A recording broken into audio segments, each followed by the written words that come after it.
And welcome to Ship of Fools. My name is Hannah McLean, and I am your dungeon master for this nautical adventure. Joining me today, I have Andy Latai, Finn Fisher, Nolani Stevenson, Regin Stockweather, and Taylor Wallace. Malachi Kassir.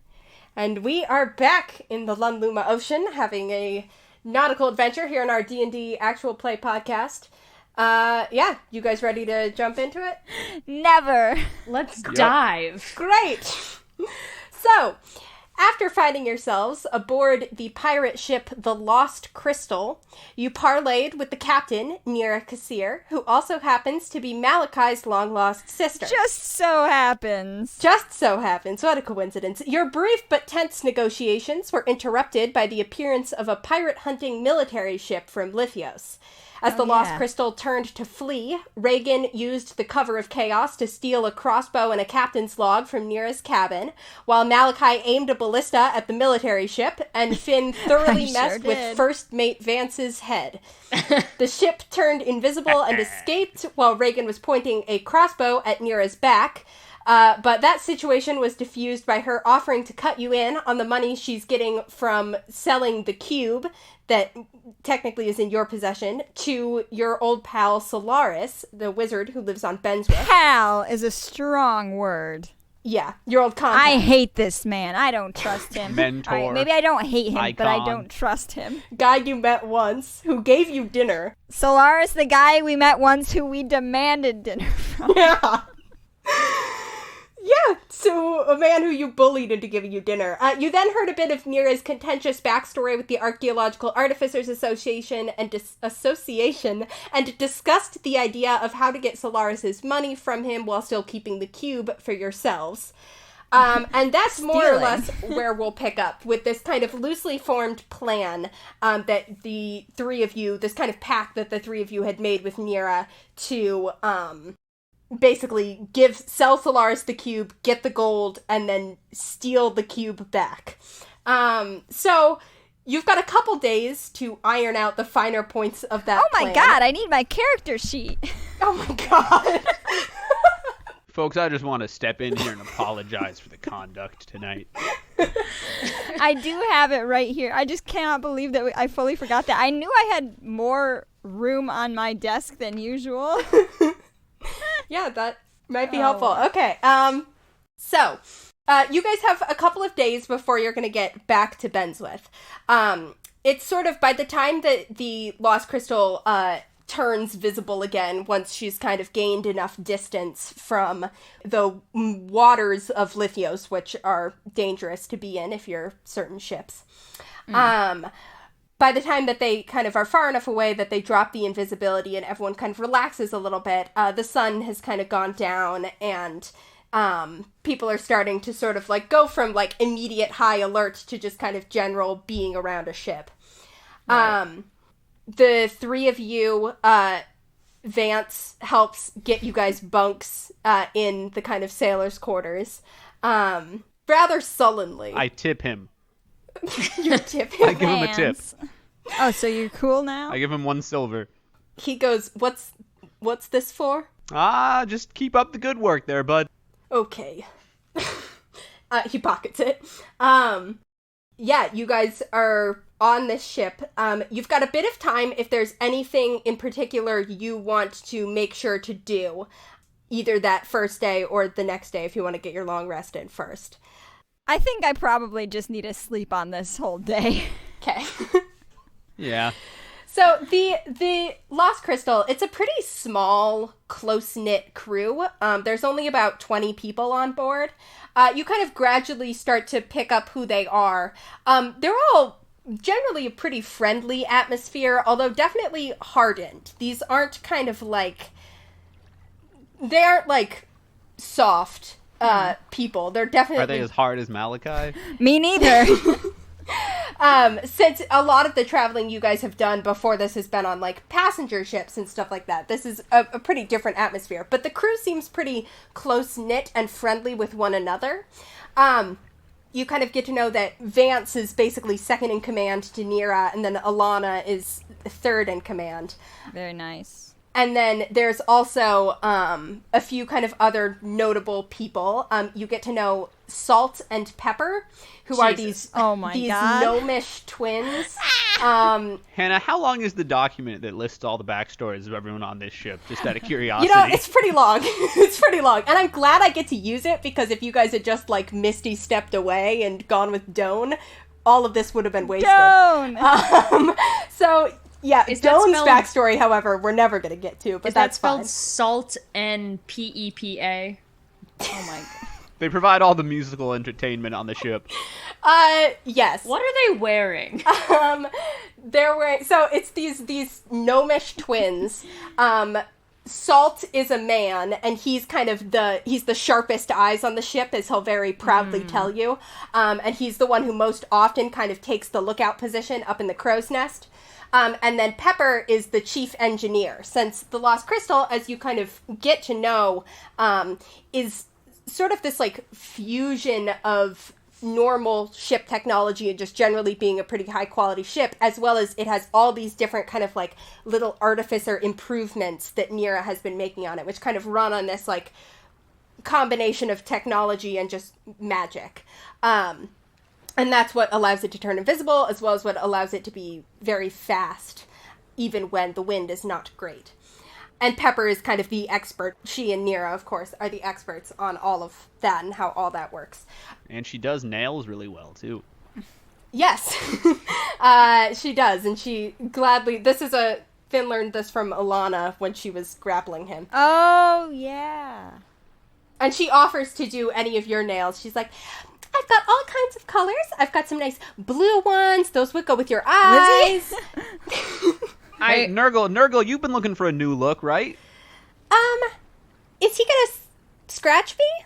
No. As long as it looks good. Okay. She paints Nurgle's nails. What color nail polish would Nurgle like? Ooh. Probably like black. Sort of a goth look. Sure, sort of a goth look, yeah. She I can would definitely like do that. to have my nails painted also. Okay, what color? Gold. Let me just look up what a seagull's toes look like to make sure they're not already black. They're yellow. Andy, have you ever seen a seagull?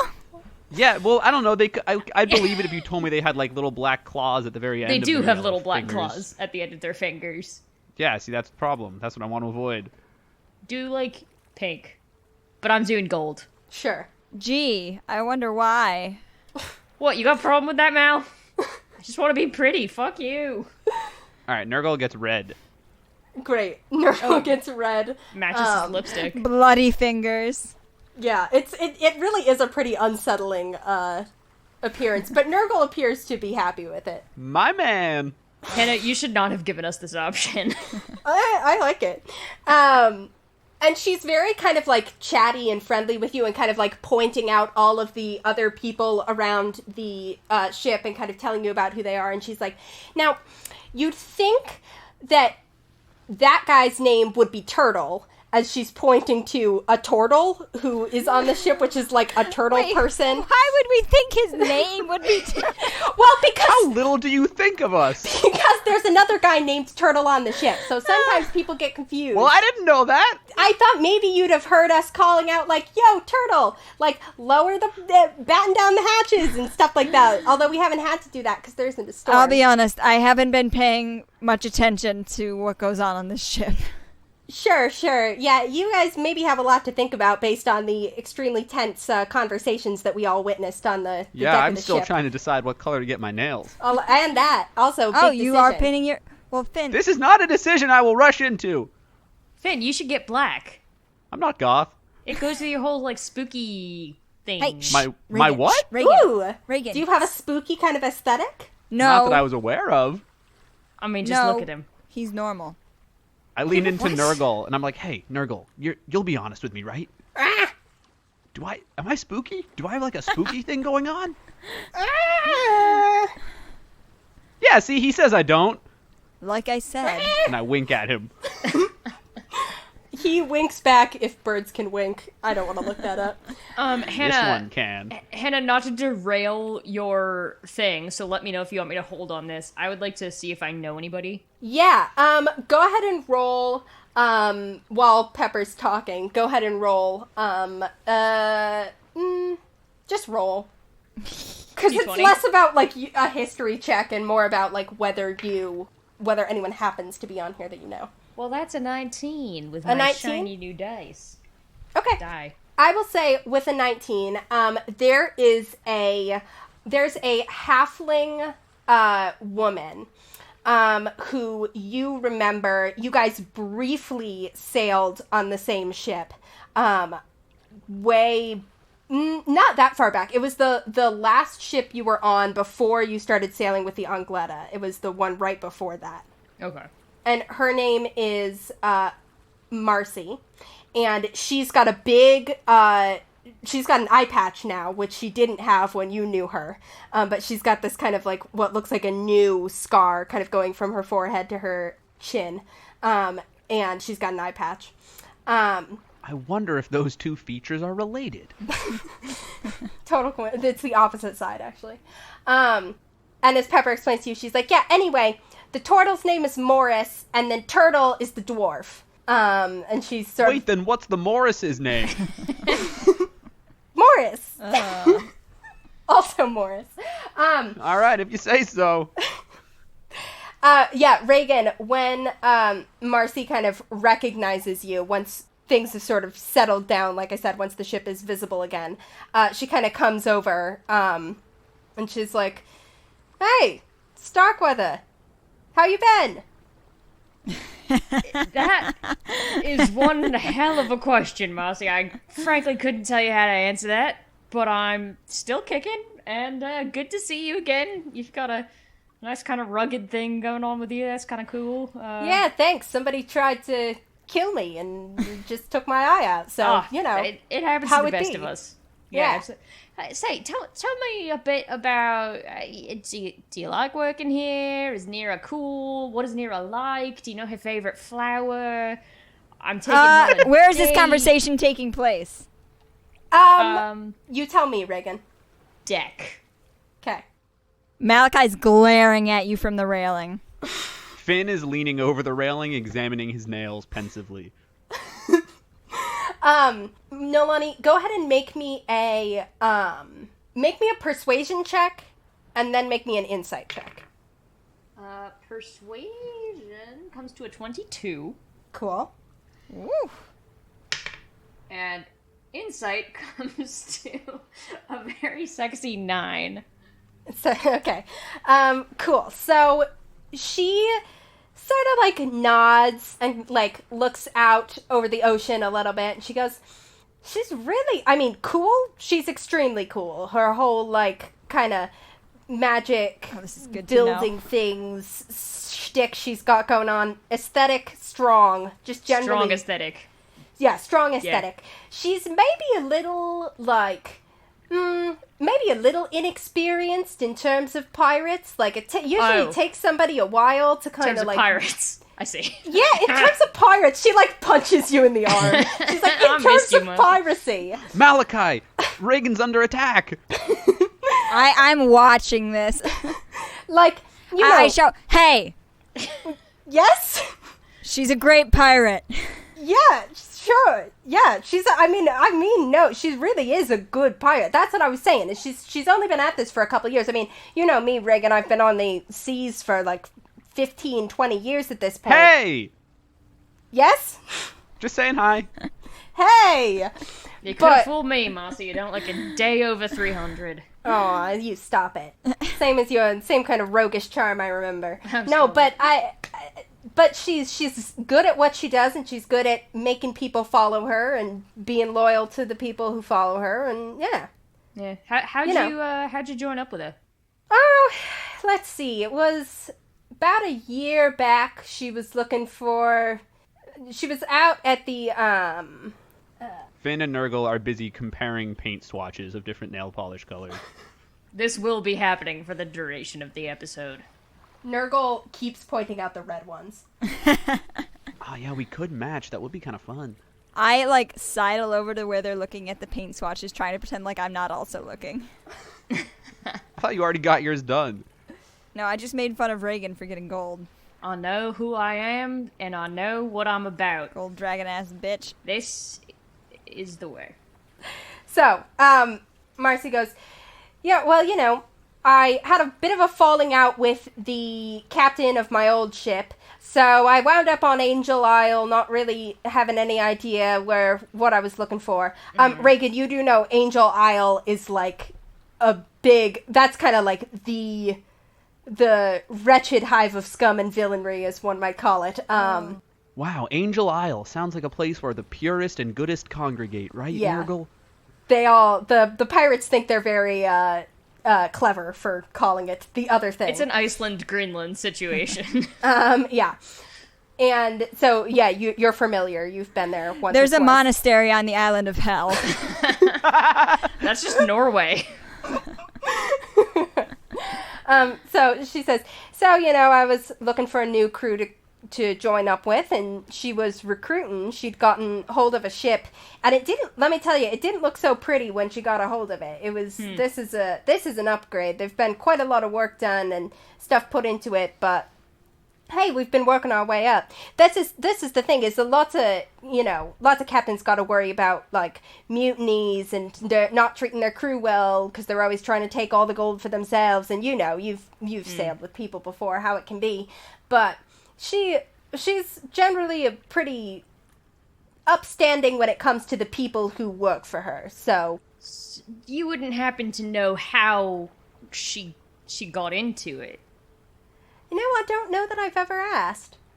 Alright, interesting. Over by Finn and the seagull, I'm looking covetously at a bright green shade. He has a name! I thought you meant the bright green shade. Well, the bright green shade also has a name, and Yeah. it's Delicate Lime, but that's not the point. Ew, no, not that one. I'm looking at Oh, forest. what? Oh, I'm did looking... you want the verdant forest? No, I'm looking at forest jade. Oh, nice, nice. So, you guys ingratiate yourselves to the crew. You get your long rest in, all your spell slots and stuff like that reset. I would like to sleep in the rigging. Okay. I hope you fall out.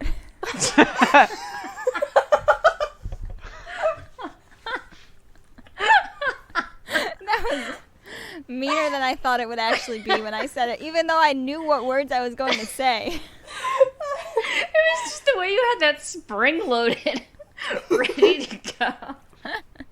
I do not fall out, though. I'm very dexterous.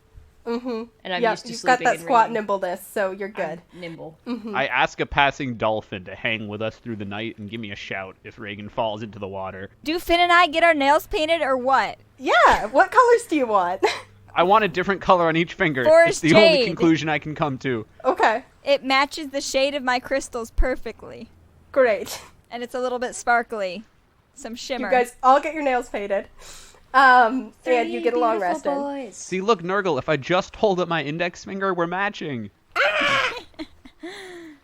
The next day kind of dawns. The ship bustles around again. You basically have a full day at sea, and then you'll have tomorrow. Wait, just one day? Do you need more than one day? I don't know if we do, and Nira might. But we'll have to ask her. Yeah, so Nira kind of comes and finds you guys at breakfast and sort of like sits down with you and is like, all right. Where does she so- sit? Where are we sitting? What's our seating arrangement? So I don't think that there would be a lot of room for like tables on ships. So I imagine that everyone is kind of like around, like people are sitting like on barrels and stuff like Right. that. So she just kind of comes and like sits down. next to me. Okay, well, does she obviously. sit next to my barrel or Reagan's barrel? Oh my god. She sits closer to Malachi. She kind of sits herself down. Dude, next that's your sister. My Again. sister. Yeah, I don't want her to be my sister. She sits down and she kind of like notes the like odd look that passes between Malachi and Regin, and she's like, all right, so what's the plan? Should we start hashing Regin, out? do you want me to sit next to you? Are you mad that no one's sitting with you? Yeah, Finn, come sit next to me. Okay. Thanks. Good morning. Good morning. All right, so Nira, I've taken the liberty of drawing up some schematics. Wow, that was quick. And I hold up a piece of paper, Oh my god, Finn, you didn't tell us you were an artist. and it just has a rectangle that says Solaris's house on it. And Malachi stands by what he said. See, I think this is our target. Yeah. That's good. That's awesome. How long did that take you, out of curiosity? He was up all night. Sometime. I don't want to sit next to Finn anymore. All night. Okay. I know, because he wouldn't turn his stupid little magic fingers off, and he was waking me up. Nira, I have to ask, has Malachi always been like this? Like, Has what? I don't want to say, like, a tight ass, or, but, like, has he always been so, excuse me, it's so not my stiff? fault. Must have been nice to have the bathroom all to yourself when you were kids, huh, Nira? It's not my fault, it's tight. Okay, I don't know what any of that means. I feel like I remember Malachi being a little more, fun-loving and carefree, but he was also 6 years old, so... Whoa, hang on. I got lost when I was 8. Yeah, when you were 6, when you were 8. By the time you were 8, you were starting to get a little bit more uptight, honestly, but... Well, so, Nira, tell me this then. So, has he always been like a rock, though? Like, you are not a rock. We already talked about this. It was just me and Nira last episode talking about it. Yeah, no, he's always been like this. How come you are a beautiful woman and he is... I look so affronted. That? A very cool-looking person who's got gems in him. Beautiful Regin. rock. Malachi, Yeah. I'm hiding my gay feelings for you in front of your sister, okay? I'm playing it cool. Okay. Again, more You're things that I don't objectifying really me. have time to unpack as much as I'd love to. Yeah. I lean into Nurgle and I'm like, fools rush in, am I right? Okay. So, no, it's because my mom was different. My mom died shortly after I was born. And then Dad... Holy shit, she died? Yeah, you knew this. Dad never told me that. Huh. What did you think happened to her? I don't know. Magic divorce? But I don't know. I don't know who Malachi's mom is. Hey, Malachi! High five! You never... I high Like, she five wasn't around? Like, she wasn't your stepmom? No. Yeah, I don't know if it was like a one-night stand or if Oh she my was around god, for a oh my little god. while, but- Malachi covers his ears. Wait, so you're telling Oh me my that god, Malachi! your dad just showed up with a rock baby? I was 5 years old. I don't remember. I vaguely remember there being like another woman around, but I don't know. Wait, My memories aren't never- clear. Malachi looks at Nira. And then I don't remember the woman being around anymore once I was like old enough to be actually formulating memories. So I don't know who she was, but presumably she was some sort of rock lady. Cool. Do you need a second to process that, Mal? This whole time, Finn has been busy drawing a cube inside of the Solaris' house diagram. Right, okay, so back to the plan. Yeah. So the plan is, as far as I understood it last night, that I'm going to deliver the cube to Solaris, tell him I completed my task, get 600 gold, and then you guys are gonna steal it? Yeah, so that's the spark notes of it. Well, You said something about wanting to sort of study the cube before we bring it to Solaris. Uh-huh. And I know, obviously you've gotten better. You're good with stuff like that. We were wondering if it might be a good idea for you to make a identical looking cube with magical properties that we could use to swap out for the one that we are trying to retake for ourselves, so that we might be able to give ourselves enough time to get out of Benswith without the wizard realizing that something might not be right. Yeah. A decoy. We need a decoy. I can try. The tricky part about it is making something that'll stand up to, because presumably he's going to want to study it. And making something that'll stand up to him studying it is going to be tricky. But something that'll kind of give us a little bit of time, that I can maybe do. Yeah, so the idea would be that we give him the real cube, and when we steal that back... God, I can't believe it. When we take that back to give to the people who we were bringing it to before you took it from us for money, we would put the decoy cube back in its place. So it wouldn't be what he's originally examining when he exchanges it for your 600 gold. Yeah, okay, that could work. Cool. Yeah. I'll do my best. You're going to have to give me the cube for me to be able to do that. I mean, none of us are going anywhere. Great.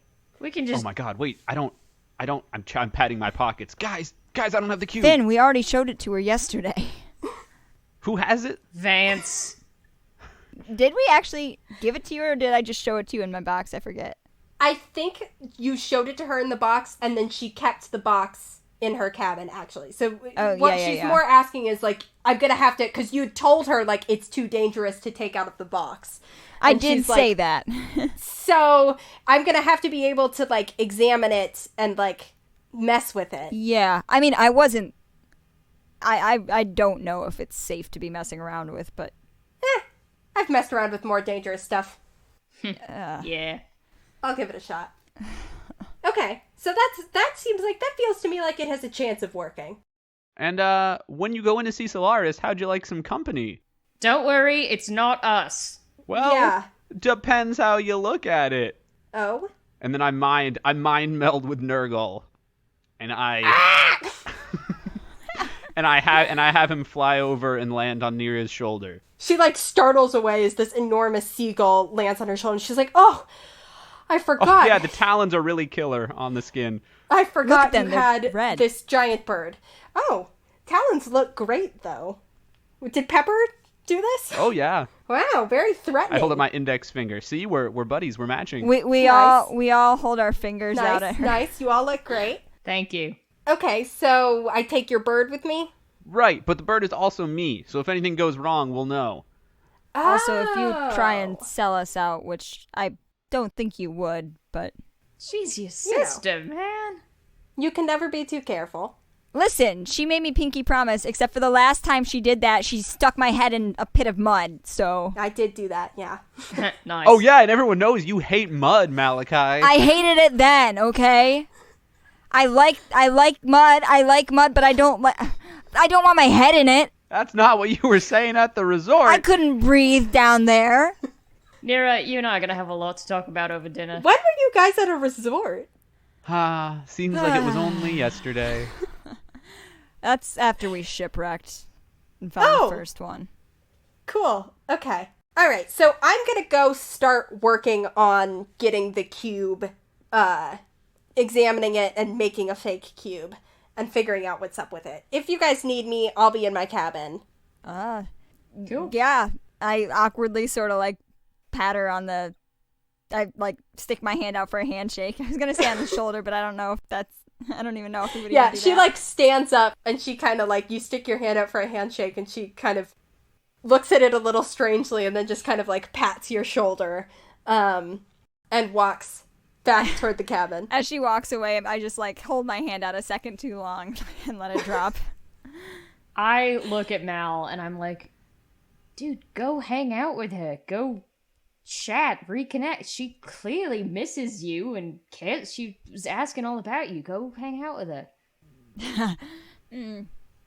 I don't know. I feel like we should probably figure out how we're getting into Solaris's house. Window. Oh. Do we remember where Solaris's windows were? They're on the front. And some are on the sides.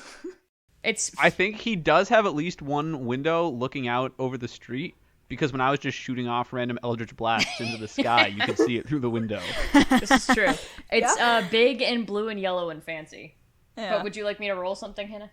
I was going to say roll a history check to see kind of how well you remember Solaris's house. Who's the best at history? No. I have a +1. I have a plus nothing. I have 0, so... Finn, go ahead. See what you're He's already started the diagram, so makes 18. sense. Okay, great. Finn remembers the house pretty well. At least you guys only saw the living room. But I will say with an 18, you remember that indeed there's kind of 2 windows out front.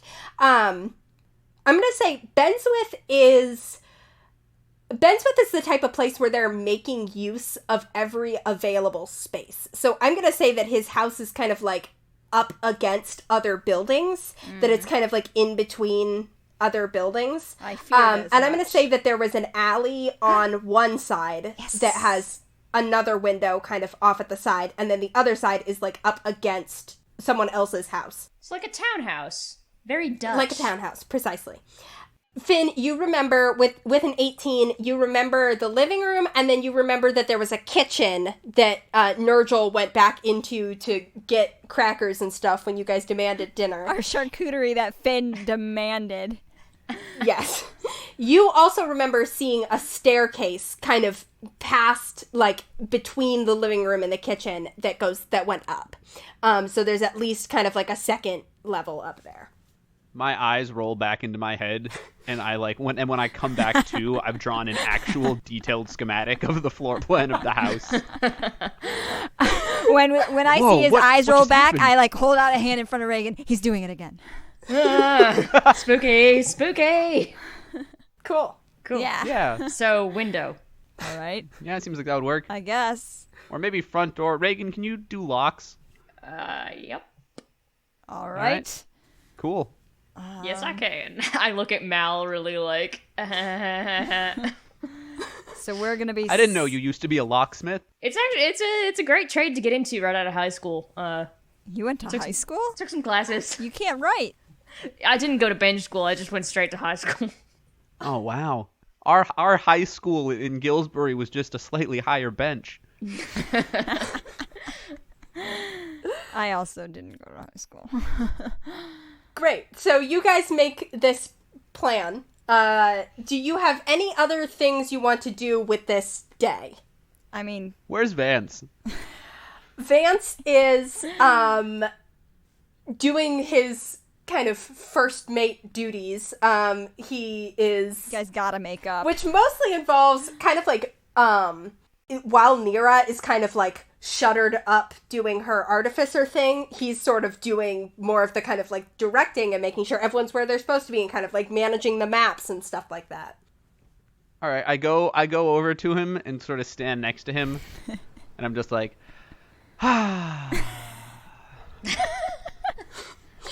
Yup. Just another day on the beautiful open seas. I love that salt air, huh, Vancey? Yeah. Oh, so you're friends again now? We've had quite the time, you and I, haven't we? Yeah, we played rock, paper, scissors. You were shockingly yeah. bad at it. And then you tried to frame me for theft. Yeah. Good time. Hey, you did tackle him. And then you summoned a sea monster. Yeah. There's like gentle romantic ukulele music in the background. So, friends? Yeah, I've had friends who've done worse things to me than that, so sure. That's terrible. I give him a hug. He goes for the handshake, and you go in for the hug, and he's kind of like, okay, and he, like, awkwardly sort of pats your back. Aww. All right, that's all I needed to do. Great. You've successfully made up with Vance. Actually, go ahead and roll me a persuasion check, and then roll me an insight check. Persuasion is 21. Great. Insight is 13. 13. Okay. It seems like it took. You're pretty sure that he's still a little kind of like iffy about the warlock thing, but he seems to be, you're pretty sure you're on good terms with Vance. All right. Yeah. I go back to the others. What a rube. Whoa. I'm sorry, was this fake? Oh, no. Of course not. Finn thinks that's an affectionate word. Yeah, I've heard it. People have called me that a lot. Regin, you were just saying it the other day. Yep. Term of endearment, right? Means best friend. Wait, Finn's your best friend? You're not doing this to me right now, are you? Oh, this is awkward. I told Nurgle that he was my... I am gonna go... Do we need to sort this out, guys? I No. walk away. Should I make a chart? I am gonna go do general sailory things, and then if there's a quiet moment where people have free time, we're gonna drink and play cards. I want to go we do. knock on Nira's door. Cool. Malachi, let me ask, do you go and knock on Nira's door pretty kind of early in the day, or do you sort of like angst about it for a while? How long was this conversation? 2 minutes. It takes a little while for me to draw the friendship chart. When I look up, you're both gone. Yeah, I do absolutely angst about it a little bit. I just wasn't sure. Okay. Because about midday, sort of in the process of your angsting, while you're kind of justifying it to yourself as though she's probably busy and doing other things like that. Exactly. That little cloth square that lets you communicate with Nell comes unfolding out of your pocket. I like, as soon as I feel it, I like try folding it and like stuffing it back in. You kind of try to stuff it back in. You hear Nell's voice, like, guys, Malachi. No. Guys, hey, are you? You're breaking up. Okay, where are you? But then I like, as I'm trying to shove it back into my pocket, I accidentally drop it on the deck. It drops on the deck and kind of opens up, and you see Nell's face. You can see that they've got like their hood up, and it's kind of like their face is like half hidden in shadow. Uh-huh. And they're like, "What, Malachi? Are you up there?" Shit. Oh shoot! I grab it up and I stand with my back to the sea so that they can't see anything. Great. You hold it up, and they're like, "There you are. Are you okay?" Yeah. We're sailing. Where are you? You missed the rendezvous. There was a rendezvous. Yeah, you were supposed to meet us at the statue in Dermator? Yes. That rendezvous. So, actually, so wait, so you went to the statue and nobody came? Yes. Okay. That sucks, huh? So, Doan did pick us up. We did meet Doan. And then, well, so we almost got to Lithios. Uh-huh. But then, so you know how Regin's got priors? Uh-huh, yes. I mean, and Nurgle too, of course. Yeah, I know both these things. And also, Lithios is fine. I don't love it. Okay, are you in danger or not? What happened? So Doan was sailing the ship towards Lithios. And we saw kind of this big, like a navy ship. Uh-huh. With this guy who I know who sucks. You mean Regin? But he does work with the military, and so, well, we thought it might not be a good idea because they were kind of coming towards Doan's ship, so we kind of got off of there, and now we're sailing somewhere else. You got off of there? Where? Onto another ship? You could call it a ship, I guess. It's sailing on the ocean. I can see the ocean and the sky behind you. Yeah, so Finn actually arranged this for us. So he's sleeping right now. Okay, hold up. They do the like timeout motion with their hands, and they're like, so the Finn, who has some sort of ocean magic, got this for you. Are you on the back of a whale right now? Shit, I forgot. I'm, like, kind of very unhappy with Nell. Malachi was just so flustered because he didn't expect them to call that he totally forgot to be peeved. But as the conversation goes on, he's like, oh yeah, I'm not happy with them. First off, go ahead and make me a deception check for everything you've said so far. That was so... It was on a 16 and then it rolled to an 8, so it's gonna be... Classic. 12. Shit. I mean, let's be real. I'm not doing a good job, so it's valid. Well, they rolled a 3 and don't have much in the way of an insight bonus. Nell kind of goes, okay, so your Finn, like, summoned something from the ocean and you're on that? Yeah, Finn got us something to pick us up. Okay. Well, are you coming back? Are you on your way? Oh, I don't know. I'm getting more curt as I go on. Well, actually, I like, as I'm like talking to them, I like start like scratching the side of my face, and I realize that they can see my painted fingernails, and I quickly like put my hand back down. So, I don't know. Maybe in a couple of days we'll be there. But right now, we're just taking a day off. A couple of days. You hear someone kind of from, like, right off screen go, like, no, we don't have time for this. You recognize Shiloh's voice. Oh, Shiloh, hi. Shiloh, like, pokes her head in to frame and is like, hey, good to see you're alive. We were concerned. Guess what else we saw, by the way? In addition, when we were on Stone's ship, when we had to run away, we also saw that pirate ship that we saw last time that we told you about. What pirate ship? Oh, the one that we saw with Amelia. That pirate ship was back too. So, we're getting out of Lithios waters. The two of them, like, exchange a glance. I look very, like, intently and try and, like, suss out the reactions. They're both gonna make an insight check again.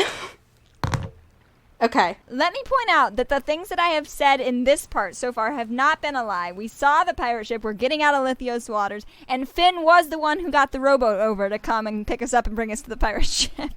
This is true. Yeah, that is true.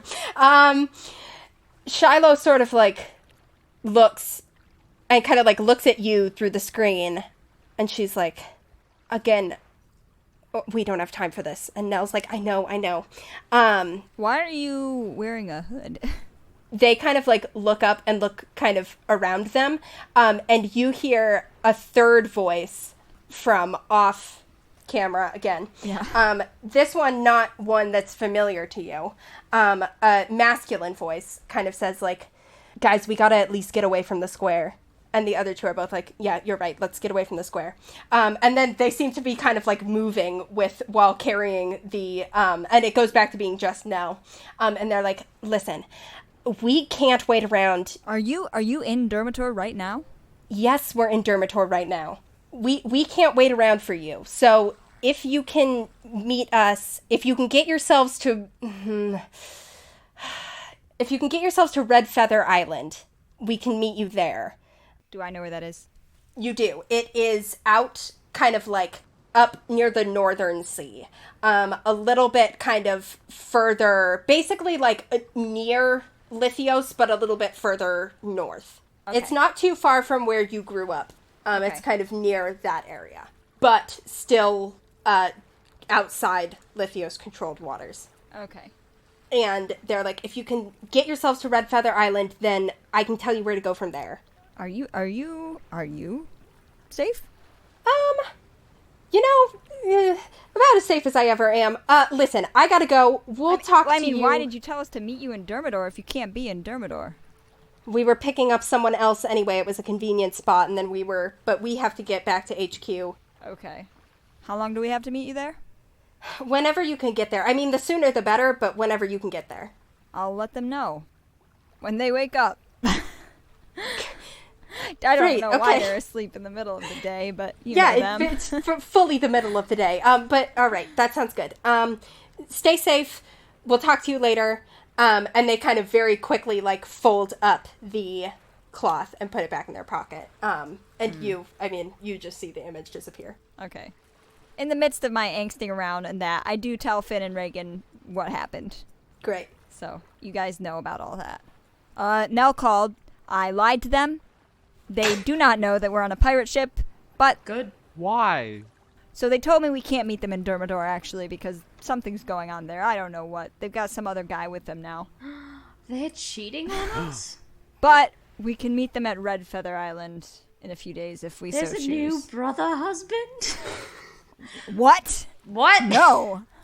But, yeah. If they call again, I don't really know what to do. So... I probably just won't pick up. What a tangled web we weave. Well, right. You know what? We just hope that they don't call us. We get this double cross over with, and then we meet them at Red Feather Island and have an elaborate... We'll have time to concoct a story about where we've been. I could have gotten arrested again. I don't know. I mean, you still might. Thank you. Listen, it'll be fine. As long as you didn't tell them something absurd like me summoning a whale. I didn't say that. Okay, cool. But they might think it though. They might think that that's true. Great. Yeah, I guess people sometimes just think that for no reason. So you guys hash this out. You have this conversation. Actually, kind of while this is happening, before Malachi gets a chance to go knock on Nira's door, Regin, you're actually off kind of doing your sailor thing. You're tying some knots or whatever. Hell yeah. At this point, I need to just commit to the bit of not knowing.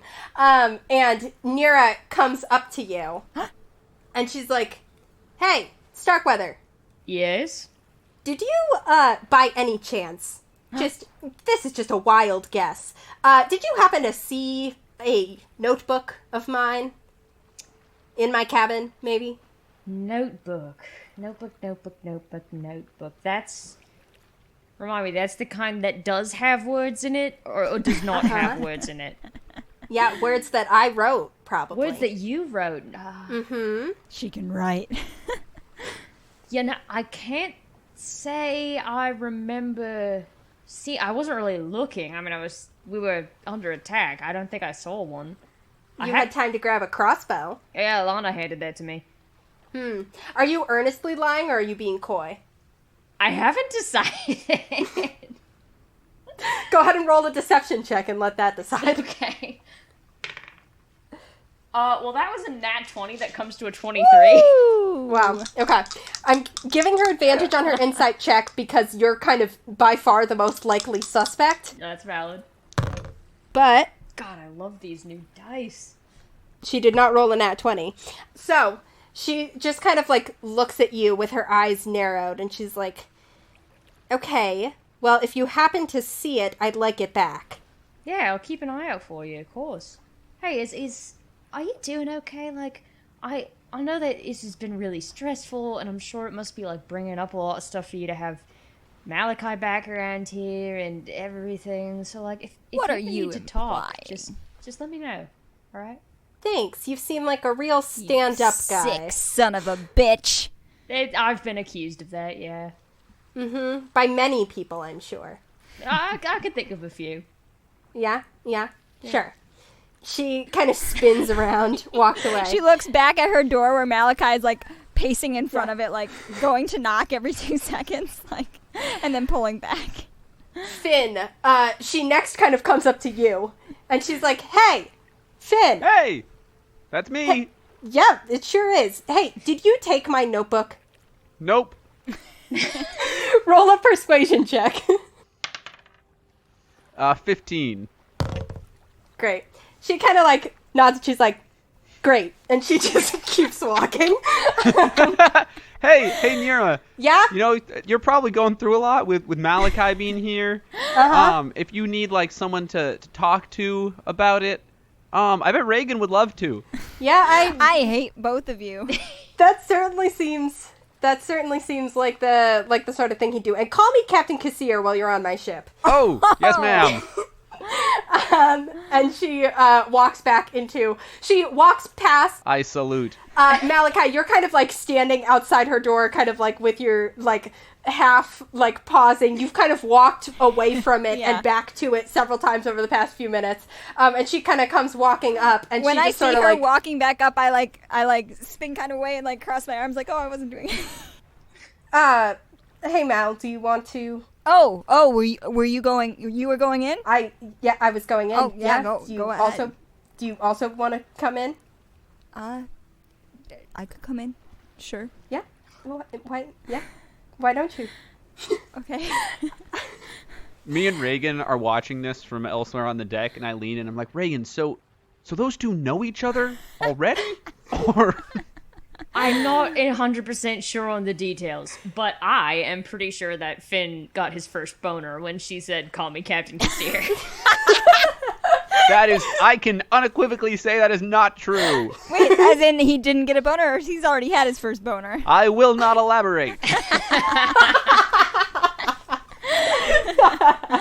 No, Finn's first boner was when he saw Nurgle demonstrate his magic. No, just when he saw Nurgle.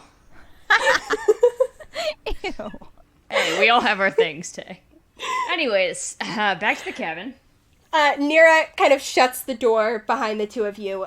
You see that she's got the box is sitting on the table, and that when she left her cabin, it looks like she put the cube back in it and closed the box. But you also see that there's a sort of like half assembled. It looks like she's taken some other box that she had that she was just kind of like keeping things in, and she's going to the work of making it look like a cube. And she's got kind of like different like tinkerer's tools and stuff like that out, as well as like a few different like vials that have like interesting looking substances in them around. And she kind of gestures to the table and she's like, yeah, I just figured like I'm gonna try and make it kind of look like this cube, and then the color, weirdly enough, is what's throwing me. Like a magical signature I can fake. The kind of like way that he's gonna just look at it with his eyes is trickier. Yeah. I'm just sort of like looking around, taking in all of the stuff that she's got in there. Mm-hmm. Well, cool. Thanks for letting me see this stuff. I turned to walk back out the door. Wait. Don't. I mean, you can stay if you want. I'm still, I don't know. I haven't seen you in a long time. I sit crisscross applesauce in the corner. She sort of like sighs, and then she kind of like also seems to not quite know what to do with herself, and she like opens up the box and takes out the real cube again. And she sort of, you see she kind of like grabs a cloth and like picks it up with the cloth so she's not touching it with her bare hands, or with her bare hand and her metal hand. Yeah. And she sets it down on the table and kind of like, she has this little like spyglass that she like puts up to her eye and is examining it, and she's like, have you seen others of these things? Spyglasses? Yes. The cubes. Have you seen other cubes? Yes, also. Of the magical ones specifically? Yes, those two. Okay. So, he's like warring with himself whether to tell her this, but then he just sort of... So the first one, it was like this big, and it was small and black, and it had like this little... like weird dent in the side. That was the one that they attacked the resort for after we got shipwrecked. Actually, they shipwrecked. That's why we got shipwrecked, was because of that cube at first. And he's just like word vomiting this now. So but then after we beat the cult, so we took that one and we went to go see AAA. Well, actually they took it from us. Why did we trust them after that? They took it from us and then hired us. So then there was we got a white one from the fish guys. And then this last one, which you're looking at, which is blue. She's kind of like, you got attacked by a cult? Yeah. And actually, you know what? Solaris seemed to know a weird amount about them, too. I don't trust this guy at all. So, just, right. Be careful. Sure. I deal with a lot of... He starts, like, fiddling with his nail polish. I deal with a lot of untrustworthy people, so... Yeah, I'm sure you do. Pirate captain. Oh, my God. Roasted.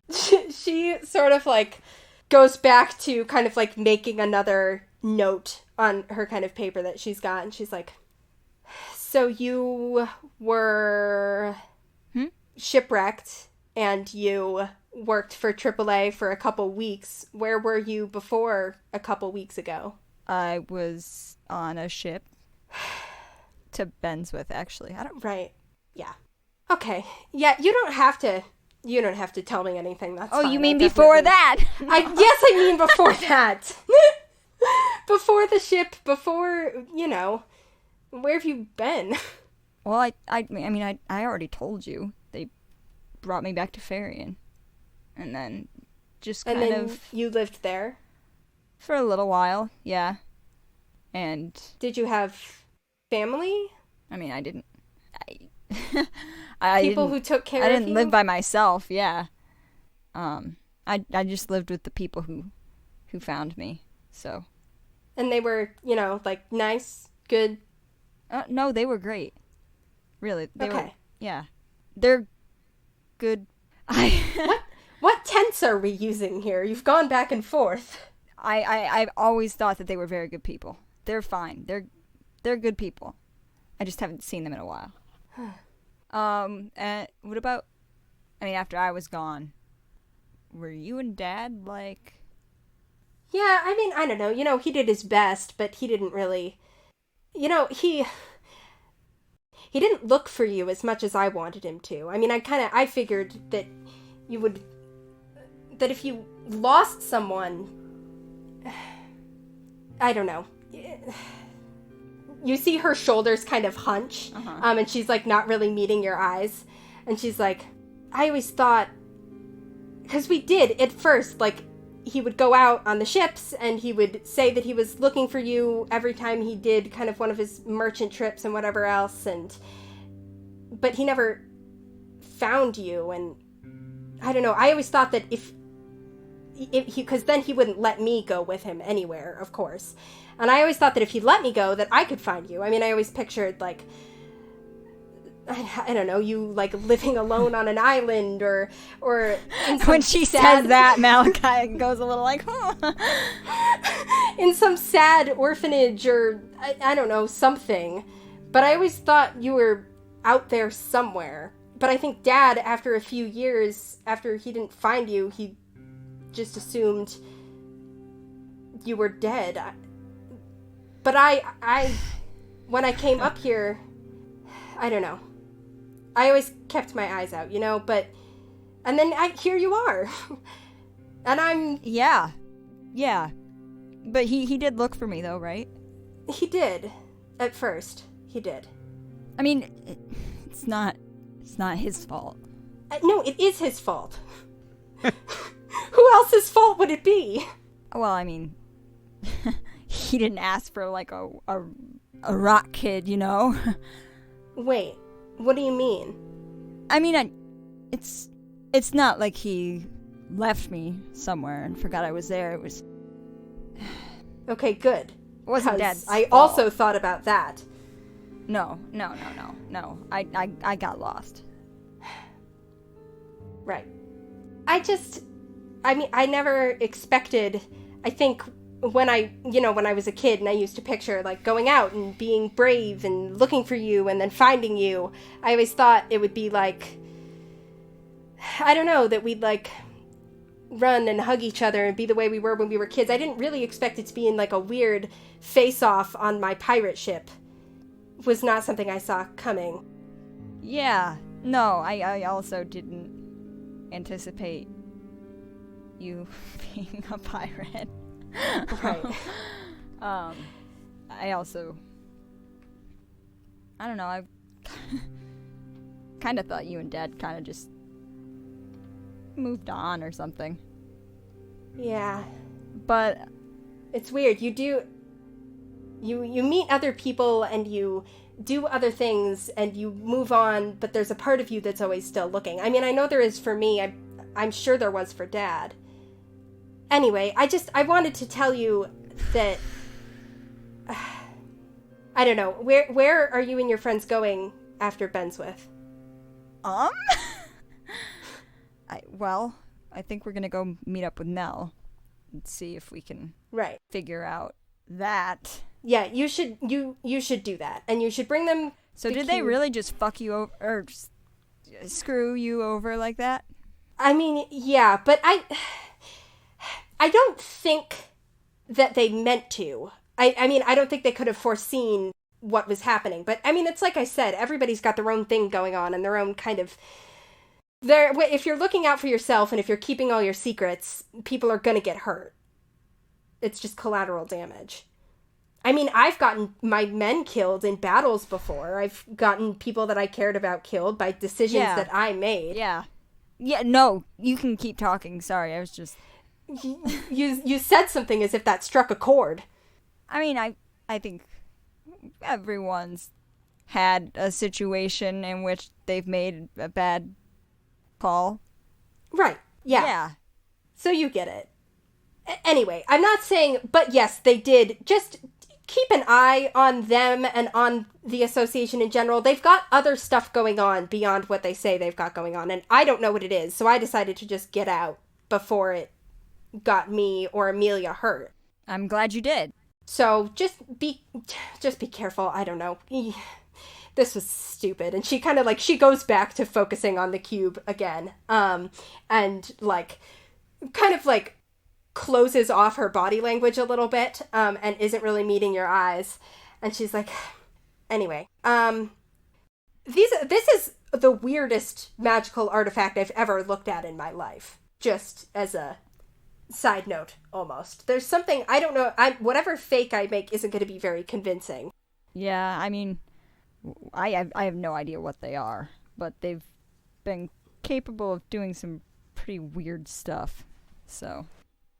Okay, well, I guess be careful is the sisterly advice I have for you. Oh, I mean, I'd be fine. I mean, I've got those guys. You sure do, yeah. I mean, I can't judge your choice in traveling companions, because look at the people that I'm sailing around with, but... Finn's magic, and Regin, well, he likes... He doesn't think ahead? He can do stuff, too. And I can do stuff. Oh, like magic stuff? Or just, like, fighting stuff? Oh, well, I mean... I mean, I've been known to fight. Not like a pit, not like illegal fighting, not like, that's all Regin. No, because I definitely look like someone who'd have a problem with that. Listen, he's bad. He's not bad. He's like a fine, like he's got priors, yes, but he's not like a... Regin? But I don't think that you should go to dinner with him. Oh.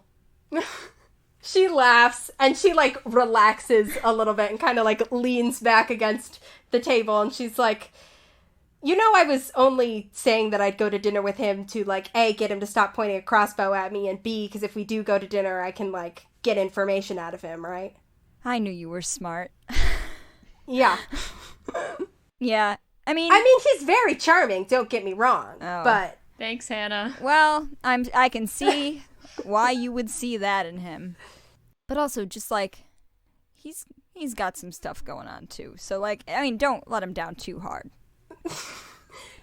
Great, okay, I'll keep that in mind.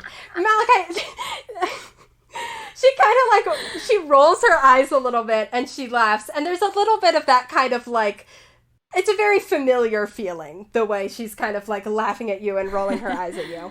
And then also the way that she kind of, like, goes back to focusing in on the tinkering in front of her, and kind of, she's happy for you to hang around, but she's not really talking anymore. She's just kind of, fine. Like, focusing. I'm happy to just sit and watch. Cool. And you kind of sit and watch as she occasionally does something that makes the cube kind of, like, let out, like, at one point she kind of, like, hits it with what looks like a tuning fork, and it lets out this kind of, like, low, kind of reverberating, like, ding sound.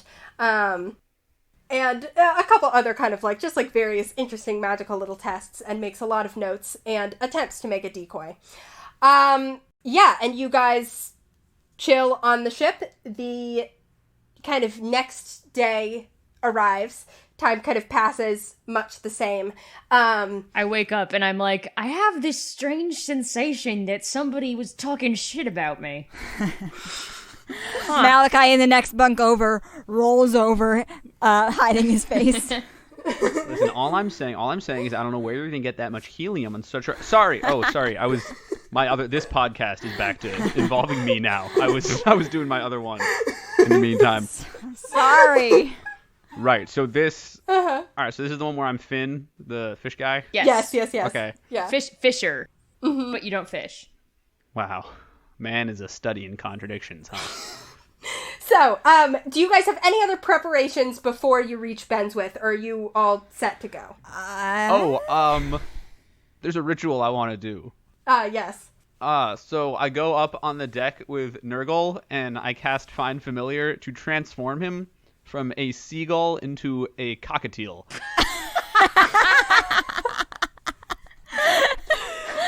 Oh, he's gonna be so bitty and cute. All right, listen. All right, Bud, listen. This is gonna feel a little strange, but it might be fun. I don't know. Won't be for good, just for today. Okay, and you do the ritual, turn him into a cockatiel, and he's like, now Solaris won't recognize you. Woo! Woo! Oh my God, he sounds so beautiful. Whoa. What? Nurgle, your beautiful voice, it's gone. Woo! And yeah, Nurgle is now a cockatiel. Regin, Malachi, you guys see Finn kind of come back out on deck with a cockatiel on his shoulder. Oh my god. Finn, what did you do? What do you got Where's there? Nurgle? I present to you Nurcock. Nope. Nurteal. Nurcock. I'm calling him Nurcock. Oh God, what have I done? Ooh! Huh. So, wait, that's Nurgle? Yup. I did some magic. Oh, bizarre. God. Spooky. This is his disguise. Oh, shoot. We're not... I look at Nira and or Vance or whoever's there.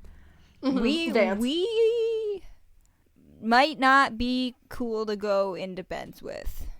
Okay. Do you want to hang out on the ship? I mean, I was actually hoping you guys might just have, I don't know, like a spare... Malachi, I think spare we'll be pirate fine. hat or something. Oh, yeah. After all, I have diplomatic immunities, no problem. Oh, or a fancy sailor costume would be good too. My disguise is back.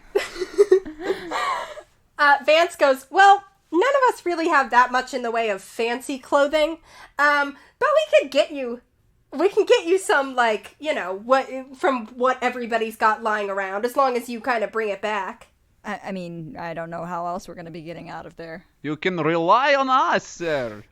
Do not worry. I ask Marcy if she has a spare eye patch. She goes, oh, yeah, you can have my dress-up eye patch. Oh, awesome.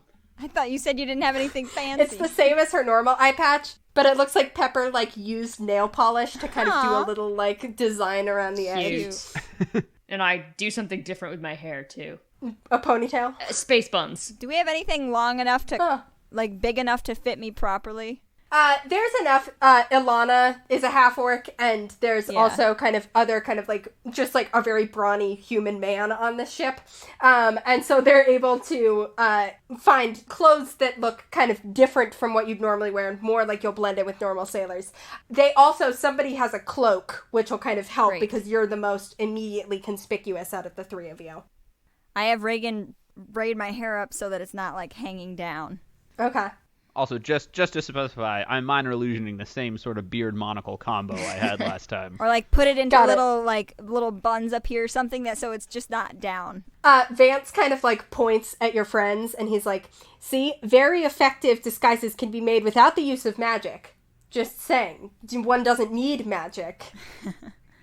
Okay, and the Lost Crystal sails into Benswith. You see they take down their blue flag and fly like a different kind of more inconspicuous flag, but you don't have to take a lot of precautions at Benswith, kind of a, like, takes all kinds type of place, so they're not too worried about that.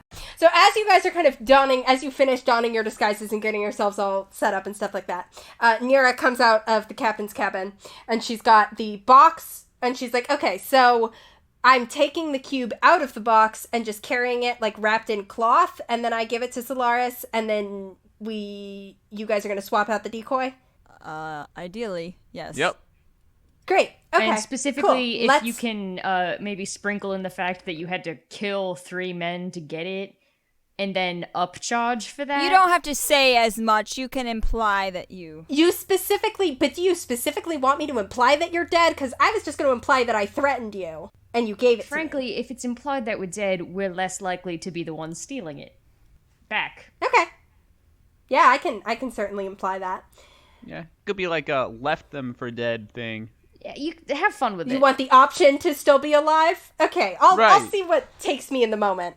But you should ask for more money due to the difficulty of procuring it. Oh yeah, gotta get hazard pay. Yeah. Uh-huh. Okay, so am I taking this little bird with me? Oh, yeah, he's your sidekick.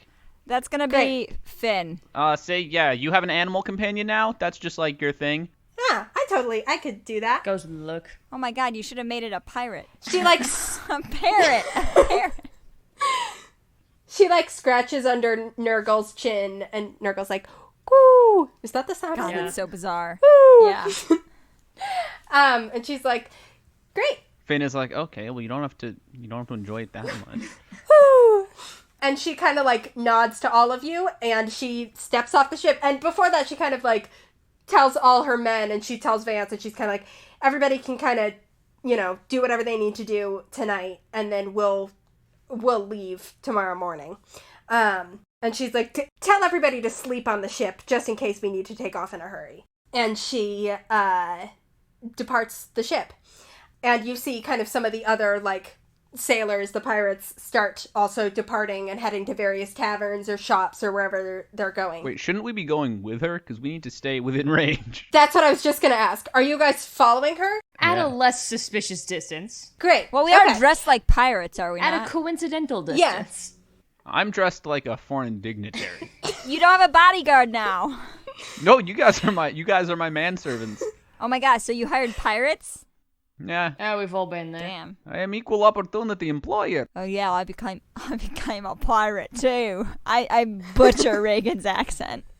I'm really I'm a pirate. I'm feeling a lot of negative energy directed at me lately, and I don't know why that's the case. Regin, like, wipes a tiny tear. Oh, Malachi feels instantly a little bit bad. Oh, do not worry. You are number one manservant. Hey, whoa, hang on. What is your name? What? What are we calling you? Just sir? Yes, call me that. Okay. Ambassador. I have not come up with a name yet. Perhaps, if needed, I will do it on the spot. Actually, shit, no, the ambassador's gone, because you're the assistant to the ambassador, and I'm your bodyguard. Yes, I am interpreter for ambassador. I am here on official business and under orders of ambassador, who is Seagull. Oh yeah, Regin wasn't here for this. Ambassador was Nurgle. And speaking of official business, Hannah, there's a detour I want to make on our way to Solaris' Sure. house. Yeah, so you guys depart the boat and begin heading in the direction of Solaris' house. I actually would like all three of you to make perception checks for me. Yeah. 21. Nice. 13. 5. Great. Regin, you're kind of concentrating on, like, looking like a good bodyguard. You're more sort of focused on that aspect of it. I also and not have an doing as eye much. patch on. You have an eye patch on, and that's absolutely obstructing your vision. You are not paying as close attention as you otherwise would be. Malachi, you overhear there's like a town crier. Oh my god. Who's kind of like standing out in the kind of main square of Benswith as you guys kind of walk through it, following Mira's green coat kind of trailing behind her. Mm-hmm. And you hear the town crier shout out, "Lithios aggression continues! Wintercrest Island surrenders after week-long battle! Erebrer tightening defenses!" Wintercrest Island, up kind of also toward the northern edge of Lithios-controlled waters, fairly close to Red Feather Island, where you're supposed to be. Hannah, do I know which islands those are? You do. You recognize all of these are close enough to the area where you grew up that you recognize these names. What about the other island that I have been on? The other island that you've been on? Yes, it's pretty close. That actually, I would say Wintercrest Island is like further out. So presumably if Wintercrest Island has been taken, and Wintercrest is like more populated, hence week-long battle. But if Wintercrest Island has been taken, then that means that your island that you're thinking of is now technically located within Lithios waters. God damn it. Okay. And Erebrer, of course, being the kind of biggest kingdom in the Northern Sea, homeland of Regin, and is kind of the biggest kingdom that would still be able to stand up to Lithios at this point. When Malachi hears that, he sort of like falters a little bit. And Finn, you spot as you're walking past this like large basically like a large message board that has like tons of different kind of like flyers and notices and stuff like that. Your eye happens to catch one little flyer that says, need a little pep in your step, or searching to be your own boss, try natural supplements. And there's a specific note at the bottom that says, like, vegetarian, made without fish or meat products. Oh my god! I'm so happy for them. I run up to it and I very loudly say, "Now this looks like a good investment!" It's still a pyramid scheme, but... Finn, make a performance check. 14. 14, okay. Like, one or two people kind of look, but no one is really, like, seems that enthused by your shouting. When they said Benswith was great, I didn't realize it was this great, you know? Great. Everybody go ahead and make me, I'm going to say, for this, go ahead and I will let you make deception or performance checks. For basically, this is just for, like, how good your disguises are and kind of how well you're pulling off this foreign dignitary act.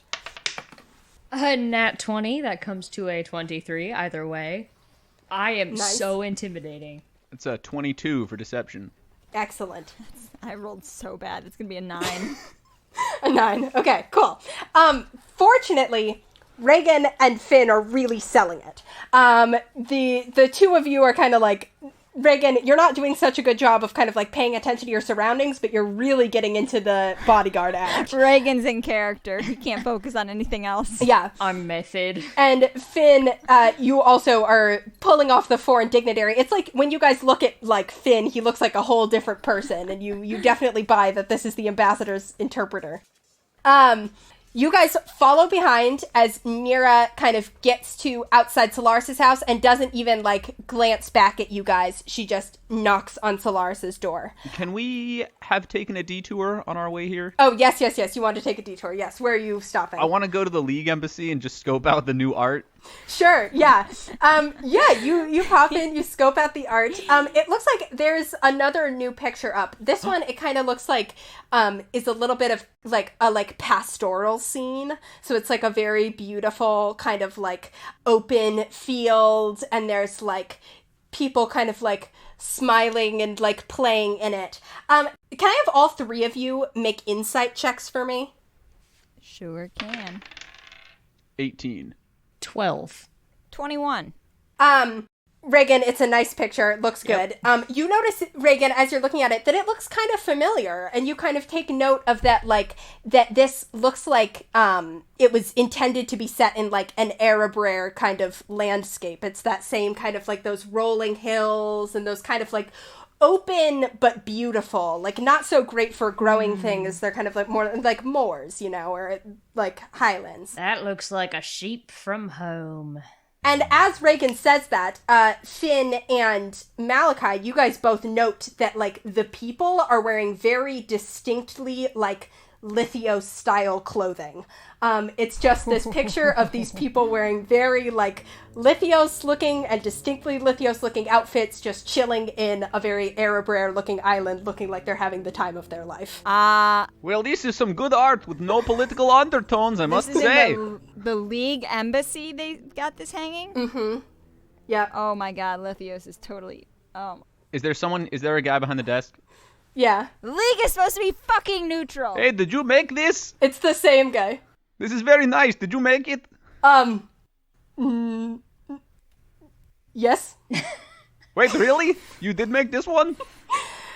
Make an insight check. 11. Oh, wait, no, 9. 9? It really, like, you think probably, yeah, he probably did. Wow, I'm glad you are pursuing your art. Thank you. I'm definitely pursuing my art. Yes, well, it's always a pleasure to speak to you. It's a pleasure to speak to you too. Ambassador? Interpreter to the ambassador. Well, I'm interpreter for ambassador. Ambassador is not here right now. Right. Why would the interpreter... Doesn't he need you? Yeah, well, you know. Yup. I do. Well, Finn is conversing, and I'm, like, looking at this painting as I start to notice the Lithiosian clothing. Mm-hmm. Regin can see me make an Arthur fist. And my jaw gets really, really tight. And after Finn asks this guy if he made it, can I also insight to see if he made it? Mm-hmm. 23? No, he didn't, but he is an artist, and if the ambassador is impressed by it, then he wants to pass it off as his own. Interpreter for ambassador. Yeah, but he thought you were the ambassador at the time. It's a common mistake, I understand. I won't chew this guy out then. Hey, do you know what bad artist made that painting? Oh, you don't like it? Oh, I hate it, actually. Oh, then I feel like I shouldn't tell you who made it. Well, you made it, didn't you? Yeah. Malachi, do not insult the nice man's art. Excuse me, you can't just say my name. Martin, do not insult the nice man's art. I glared daggers at Finn for saying my name in a League embassy. That's very clearly has the crushing grip of Lithios wrapped around its freaking dick. The cashier, or the clerk, or whatever he is, looks very kind of taken aback, and he's like, Poor guy. Can I help you with anything official? No. When did this come in? Pretty recently. We just hung it up. Who donated this? Do you know? Oh gosh, I don't really keep track of the Or was it commissioned? Artists. Someone from we're like an out branch of the League. Somebody came and brought it and was like, oh, look, a new painting. Right. I mean, right. I apologize. I usually do not let manservants speak for exactly this reason. My apologies. Finn kind of like hustles the two of you out of there. Can I steal a free pen from the cup on his desk? If they're free, you're not stealing. Make a sleight of hand check. On free balloon day. It's only an 11. It's still free. He definitely sees you take it, but it's a free pen, so he just doesn't say anything. Great, and you guys head to the Crimson Call, right? So you guys kind of get to the Crimson Call just as Nira is like knocking on Solaris's door, and I assume you kind of very quickly get inside the bar so he doesn't see you when he opens the door. You walk into the Crimson Call. The Crimson Call, it is like the middle of the day. It's kind of like the middle of the afternoon, but the Crimson Call is dark. Oh. It is like dark, it is smoky, and it basically like... My apologies. I pound Finn on the back. We're both just pounding Finn on the back. Ow! All heads kind of very slowly turn to look at you, and basically everyone in this bar is like Aragorn in the corner. There are like more corners than one would we all get boners. That seems humanly possible.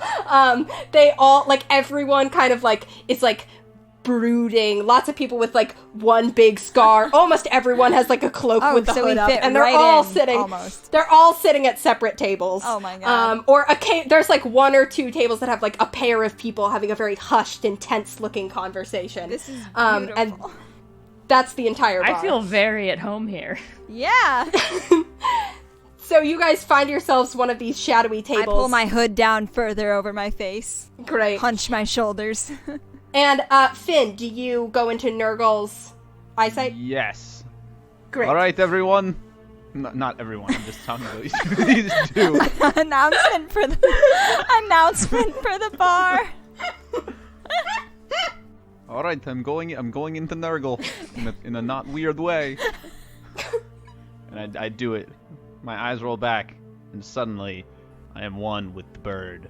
Great.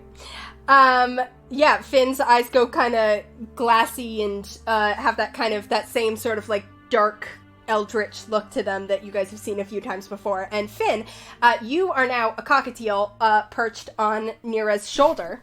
And you see Solaris is saying, "Nice bird, is that new?" And Nira's like, "Yeah, I picked him up kind of along the way. Thought he..." Solaris sounded snootier than that. "He's definitely kind of taken a liking to me." And Solaris is like, "It certainly seems like it." I'm gonna have Nira roll a deception check. Remind me if when Finn goes into Nurgle's body, if Nurgle also goes into Finn's body. I want to talk to Nurcock. Nurteal. Cockjul. Definitely not that one. Cool. So, it looks like Solaris just kind of like nods at the bird. You see Finn, as you're looking through Nurgle's eyes, he gets, like, kind of very close up and kind of, like, reaches out his hand to kind of, like, scratch Nurgle's little head. You gotta let him do it, remember? Because Nurgle bit him before. Yeah, I let it happen. Okay.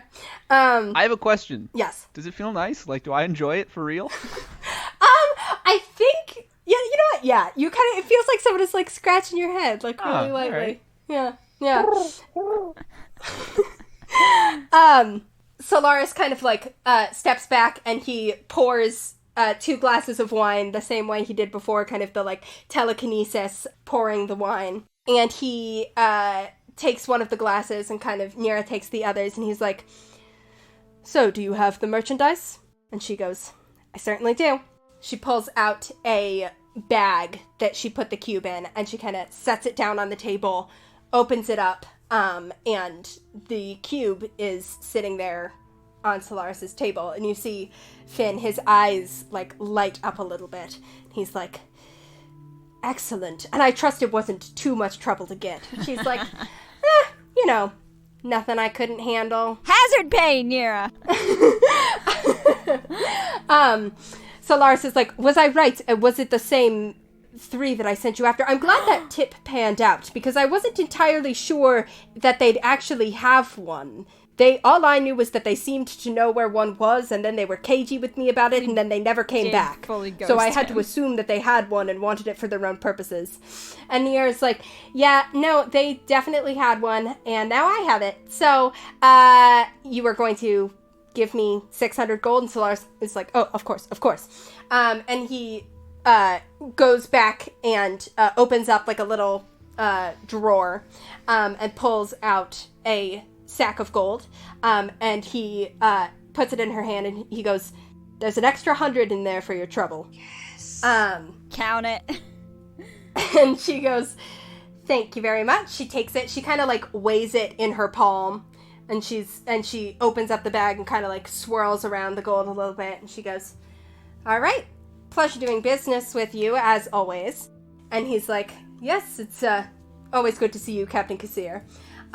And she kind of, like, looks down at the cube, and she's like, do you have any, like, ideas about what this thing is? Have you looked into it at all?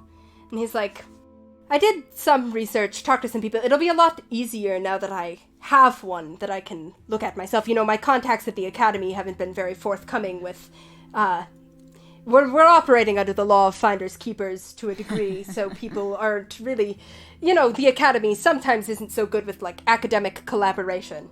And she goes, yeah, I know how you wizards are. And he kind of, like, looks back at the cube, and he's like, but this will be good. I have my theories. I've been doing some thinking, doing some reading. I know you have a little bit of arcane skill yourself, if I remember correctly. Did you take a look at it yourself? And she goes, yeah, really, not a lot that I could parse out from it. Finn, I want you to make me an insight check. Also, Hannah, I would like to order a drink. Or several. Okay. Yes, Finn, what'd you get on your insight check? That is a nat 1. Oh. So a 4. Kind of a 4. Great. You haven't really done this before, and you're kind of like, you know that you're not actually a bird, but at the same time, you're, like, getting very distracted by, like, Solaris's little magic bird that he has in a cage, and you're kind of, like, looking at it, and, like, it's looking at you, and there's sort of, you're not maybe paying that much attention to the actual conversation. Can I do an investigation check to see if there's any bird seed around? Yeah, you can make an investigation check. What's Finn's body doing back in the tavern? Kind of, like, flapping his elbows a little bit. He's got them kind of, like, he, like, perched up on the chair. I hold Finn's arms down to his sides. And I glare at Regin to try and get him to help. 16 to find some birdseed. 16 to find some birdseed. Cool. You don't see any birdseed at all. It looks like this bird is maybe not alive. You do kind of notice about the, like, room in general. you spot the same kind of windows you spotted before. You see a few kind of, like, various little, like, arcane-looking things and stuff like that, but not that many, and he's got, like, some books, but you can probably kind of assume that some of them are, like, elsewhere. And I will say you notice, now that you're doing a more kind of direct look around the house than you guys did the first time you were in there, that the stairs that go up also go down. There's, like, there's a basement as well as a second floor. And Nira kind of, like, takes the gold, slips it into her pocket, and she goes, well, pleasure doing business with you. Call me up if you ever need another arcane artifact hunted down. And he's like, absolutely. And he kind of seems eager to get rid of her so he can look at the cube. And she is also eager to get out of there, so she just nods, takes the gold, and walks out, and she walks back down the street. She doesn't directly go into the Crimson Call. She just kind of starts walking down the street as if she's going back to her ship. Finn, do you stay in Nurgle view? I guess I stay in her I stay in Nurgle until he's out of range, I guess. And Cool. then I imagine I get snapped back into my body. Yes. So yeah, she walks kind of out of your 100-foot range, and then you are Finn again, and you're, like, perched up on your chair in a very we have bird-like stance. Finn Nurcock look in one of Solaris's windows, or nah? If he was in normal Nurgle form, that would probably be fine, because I'm sure there are seagulls flapping all around Benswith at all times. Just to see if we can see Solaris do anything with the cube. Yeah, good idea. So Yeah, that makes sense. hop out of him, and then dispel him, and then recall him. Jesus, that's harsh. All right, Drop, flip, and reverse him. All right, so I hop down into my seat, and I do my ritual, and I summon Nurgle, as in all his seagull glory. Yeah, suddenly there's a seagull on the table in this kind of very dark bar, and he goes, "Ah!" Oh no, he's wrecking the vibe. Probably should have Our done that. Everyone guy. kind of, like, looks over at you. Again, the, like, very slow head turns. And Nurgle kind of, like, hops around very happily to be back in his seagull form. And then he flies out. I think he can't open doors, but I suppose someone gets up and opens the door for him. And he flies out and just kind of, like, he, like, hops up to the roof, and then he, like, flies down and goes and kind of, like, pecks at the birdseed. Are you going to go back into his view What again so you can birdseed? just see it? External birdseed. External birdseed outside the house. You didn't notice it from inside the house, but yeah. He goes down and pecks at the birdseed that's in the street. And are you going to look through his eyes? Yeah, I want to body switch again and, like, Cool. look in the window. You body switch again. Finn hops back up on the chair. He spills one of my drinks. You look through the window. Solaris is actually not on the first floor anymore. And neither is the cube. There are second floor windows. I fly up. I perch on top of the Crimson Call to look across the street into the windows. Great, that totally works. Go ahead and just make a perception check for me using Nurgle's stats. I knew he'd have a basement. This is all going exactly as I anticipated in terms of how Solaris' home is laid out. That's a 6. 6? Okay. You can't see very well from that distance. It's a little far away. But what you can make out is that Solaris appears to be in, that it looks like he's in one of the rooms, or a room, up on the second floor. It looks like he's sitting at a desk or some sort of table, and he is bent over a faintly glowing object, which you assume is the cube. All right, I come back to myself. Okay. All right, so he's upstairs. I think he's working on the cube upstairs. Cool. Nice. No bird's feet in there though, so don't get your hopes up. Man, I could go for a snack. All right, I think there is some on the ground outside. Apparently, that's a thing. Regin, don't. What do you Up to take you. me for, Malachi? Martin. Who? Okay. Martin. So, Solaris has the cube, and Nira has the money, and you guys are sitting in the Crimson Call. Correct. What now? I guess. Should we just short go rest until see night? my sister and make sure she's not... I mean, I trust her, but also make sure she's not just ditching. Yeah. How about just one of us goes? Yeah. And the How other about the two keep ambassador, since he's doing a fantastic job at disguising himself? Who? Or, I'm sorry, the interpreter to the ambassador. Yes, interpreter. Do not get the title. Well, actually, ambassador is now with us again, so is the whole package. Ah! Okay, I will go after her. Okay. I follow her. Cool. Are you trying to, like, catch up with her? Yeah. Okay. So you kind of, like, jog a little bit, and catch up with her kind of back in that main square, and you kind of, like, jog up to her, and she looks down at you, and she goes, ambassador, right? Yes. No, it's actually me, Finn. No, I know who you are, Finn. I'm keeping up the ruse. Oh, okay, good. Yes, I'm interpreter for ambassador. This is ambassador on my shoulder. Ah, yes. She, like, puts her hands together and, like, bows slightly to Nurgle. Thank you for showing respect. So that went good? Yes, I think so. I mean, there was no birdseed in there, which sucked, but other than that, it was good. Great. Okay. So I got the gold. He's got the cube. You didn't happen to roll insight when he was talking about his own research, did you? Maybe did better than me? You know, I kind of like... He definitely has done his own research. He's also, like, talked to people about it. He's definitely got some theories he's pretty excited about. But, you know, I don't really care that much. That's fair. All right, so we're going to hang out in the city, I guess, until dark, and then we will do the stealing. What are you going to do? I have a couple things to do myself in the city, and then I'm going to keep the ship at kind of like half ready, so that if there is some sort of huge emergency and we need to take off really fast, we can do that. All right, keys in ignition. That sort of thing, yeah. All right, well, just make sure we get our cut of the gold. Of course. And we'll see you soon. Great. She shakes your hand, bows to Nurgle, and then kind of goes back, or goes out kind of into the rest of the city.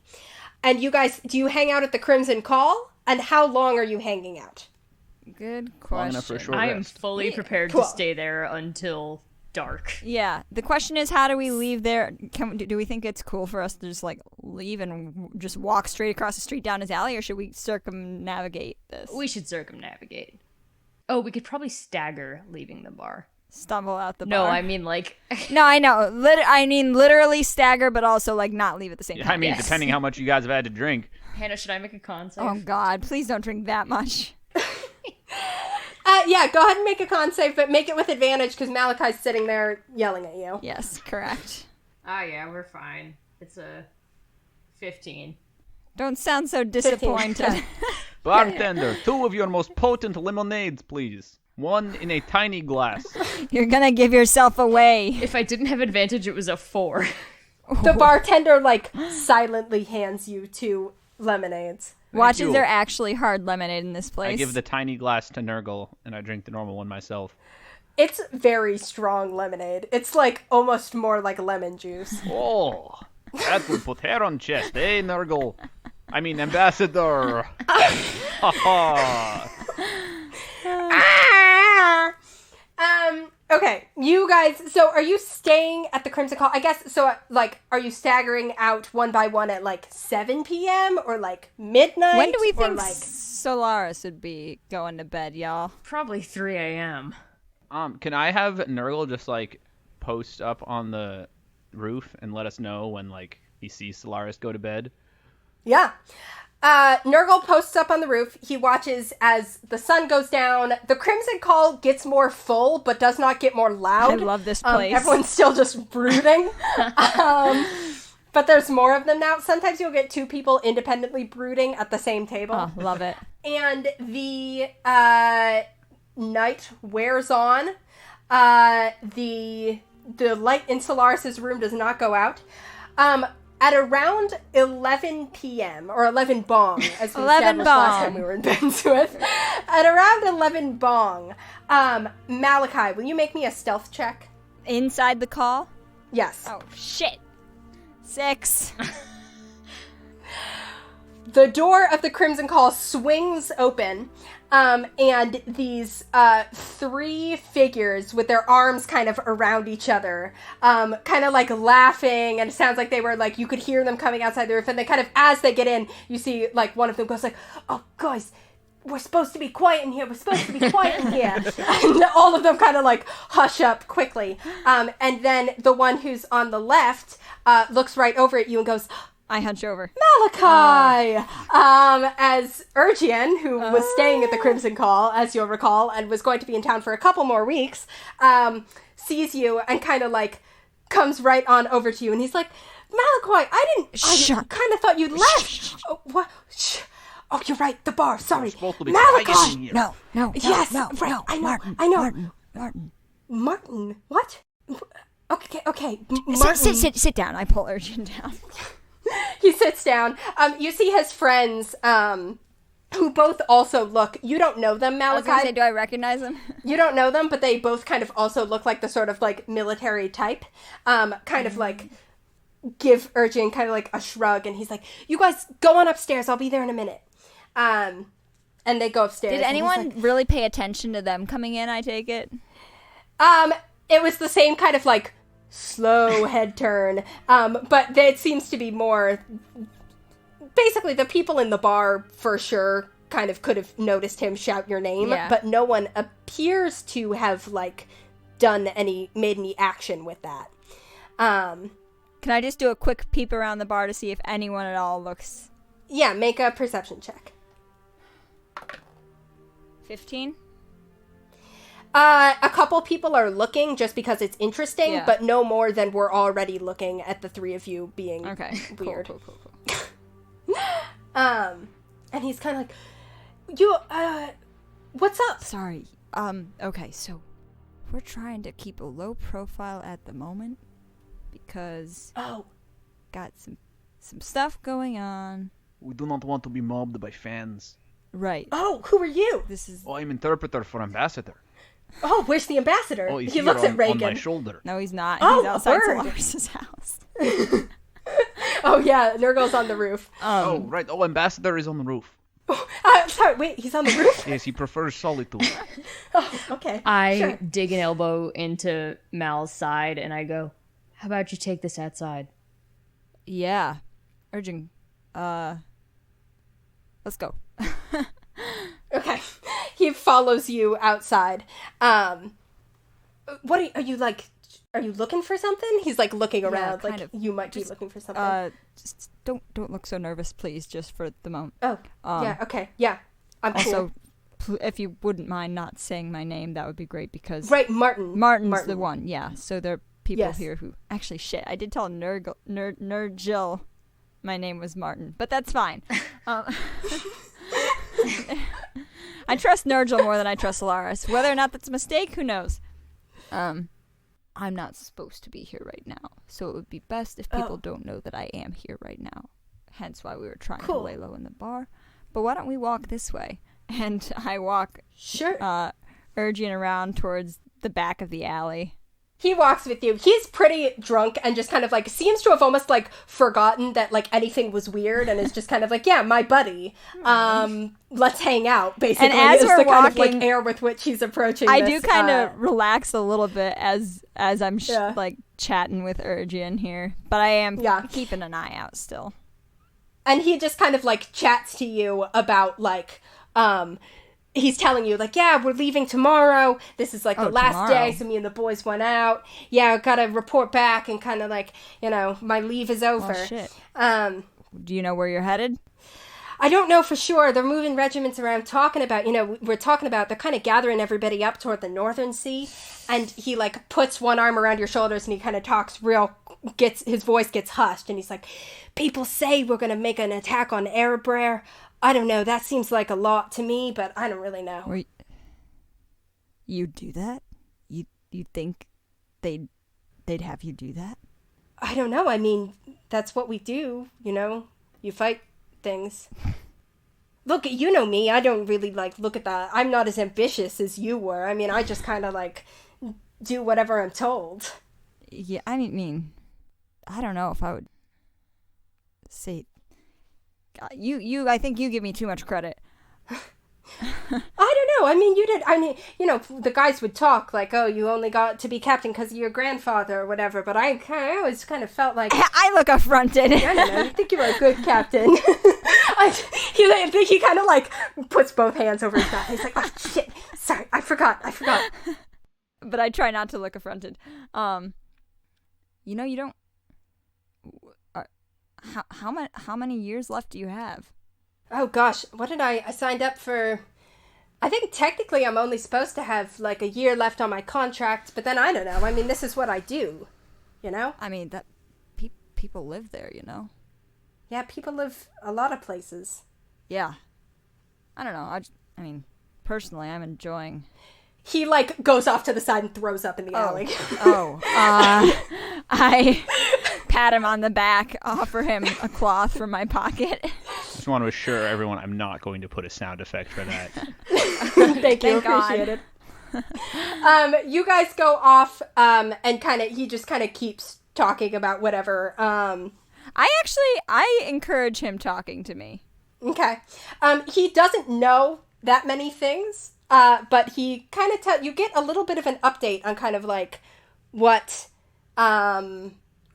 the army movements, at least what his company has been doing for the past 3 years. Regin and Finn, do you guys so you're still in the Crimson Call? Do you just keep hanging out? Can I get a report from Nurgle? Yeah. Nurgle, you kind of can briefly jump back up into Nurgle's vision. Solaris you can see a little more clearly now that it's dark and the light's on inside. He's got like a ball of light kind of like hovering next to him as he's got a stack of books. He's got the cube. He's sitting over it kind of like doing arcane things with his hands and kind of like making faint auras appear around it and stuff like that as he's clearly doing wizard things. Hey, Regin, can any of us cast sleep? 'Cause I can't.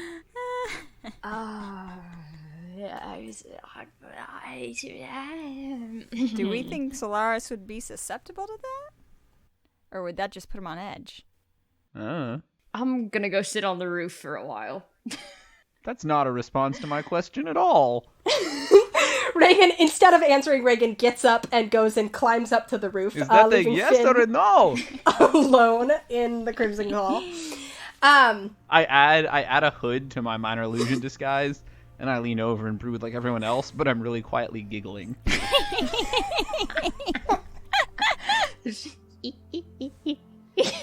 Honestly, a couple people kind of like seem to like have respect for the air of creepiness that adds, and kind of like give you like nods of kind of like, whoa, with the damn, multicolored this fingernails. dude's even more fucked up. Yeah. Malachi, eventually Regin kind of like, you guys basically do a circuit, and he's feeling a little more sober as you kind of like walk him back. And at right around 2 bong, Regin, as you're up on the roof, you see that the light kind of... So, Regin, in fact, Regin, make me a perception check. 8. He hears the 2 bongs go out over the city, and Solaris, like, looks up and kind of, like, looks around, and then he kind of looks back down, and he, like, sighs, and he snaps his finger, and the light goes out. So presumably he's going to bed, but you have no idea if he left the cube where it was, or if he took it with him. You can't see that. Interestingly enough, before, like, walking out of the room or anything, he turned the light off, as if he doesn't super need it. And he, Oh, so he has dark vision is what we're implying here. Is he an elf?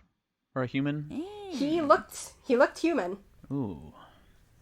He kind of like, and Regin, you see all the lights in his house go off. Shit. You're on the roof. Finn is in the Crimson Call. Malachi, I'm going to say you walked Regin back. How did Regin get on the roof? I climbed. He climbed. It's not that hard.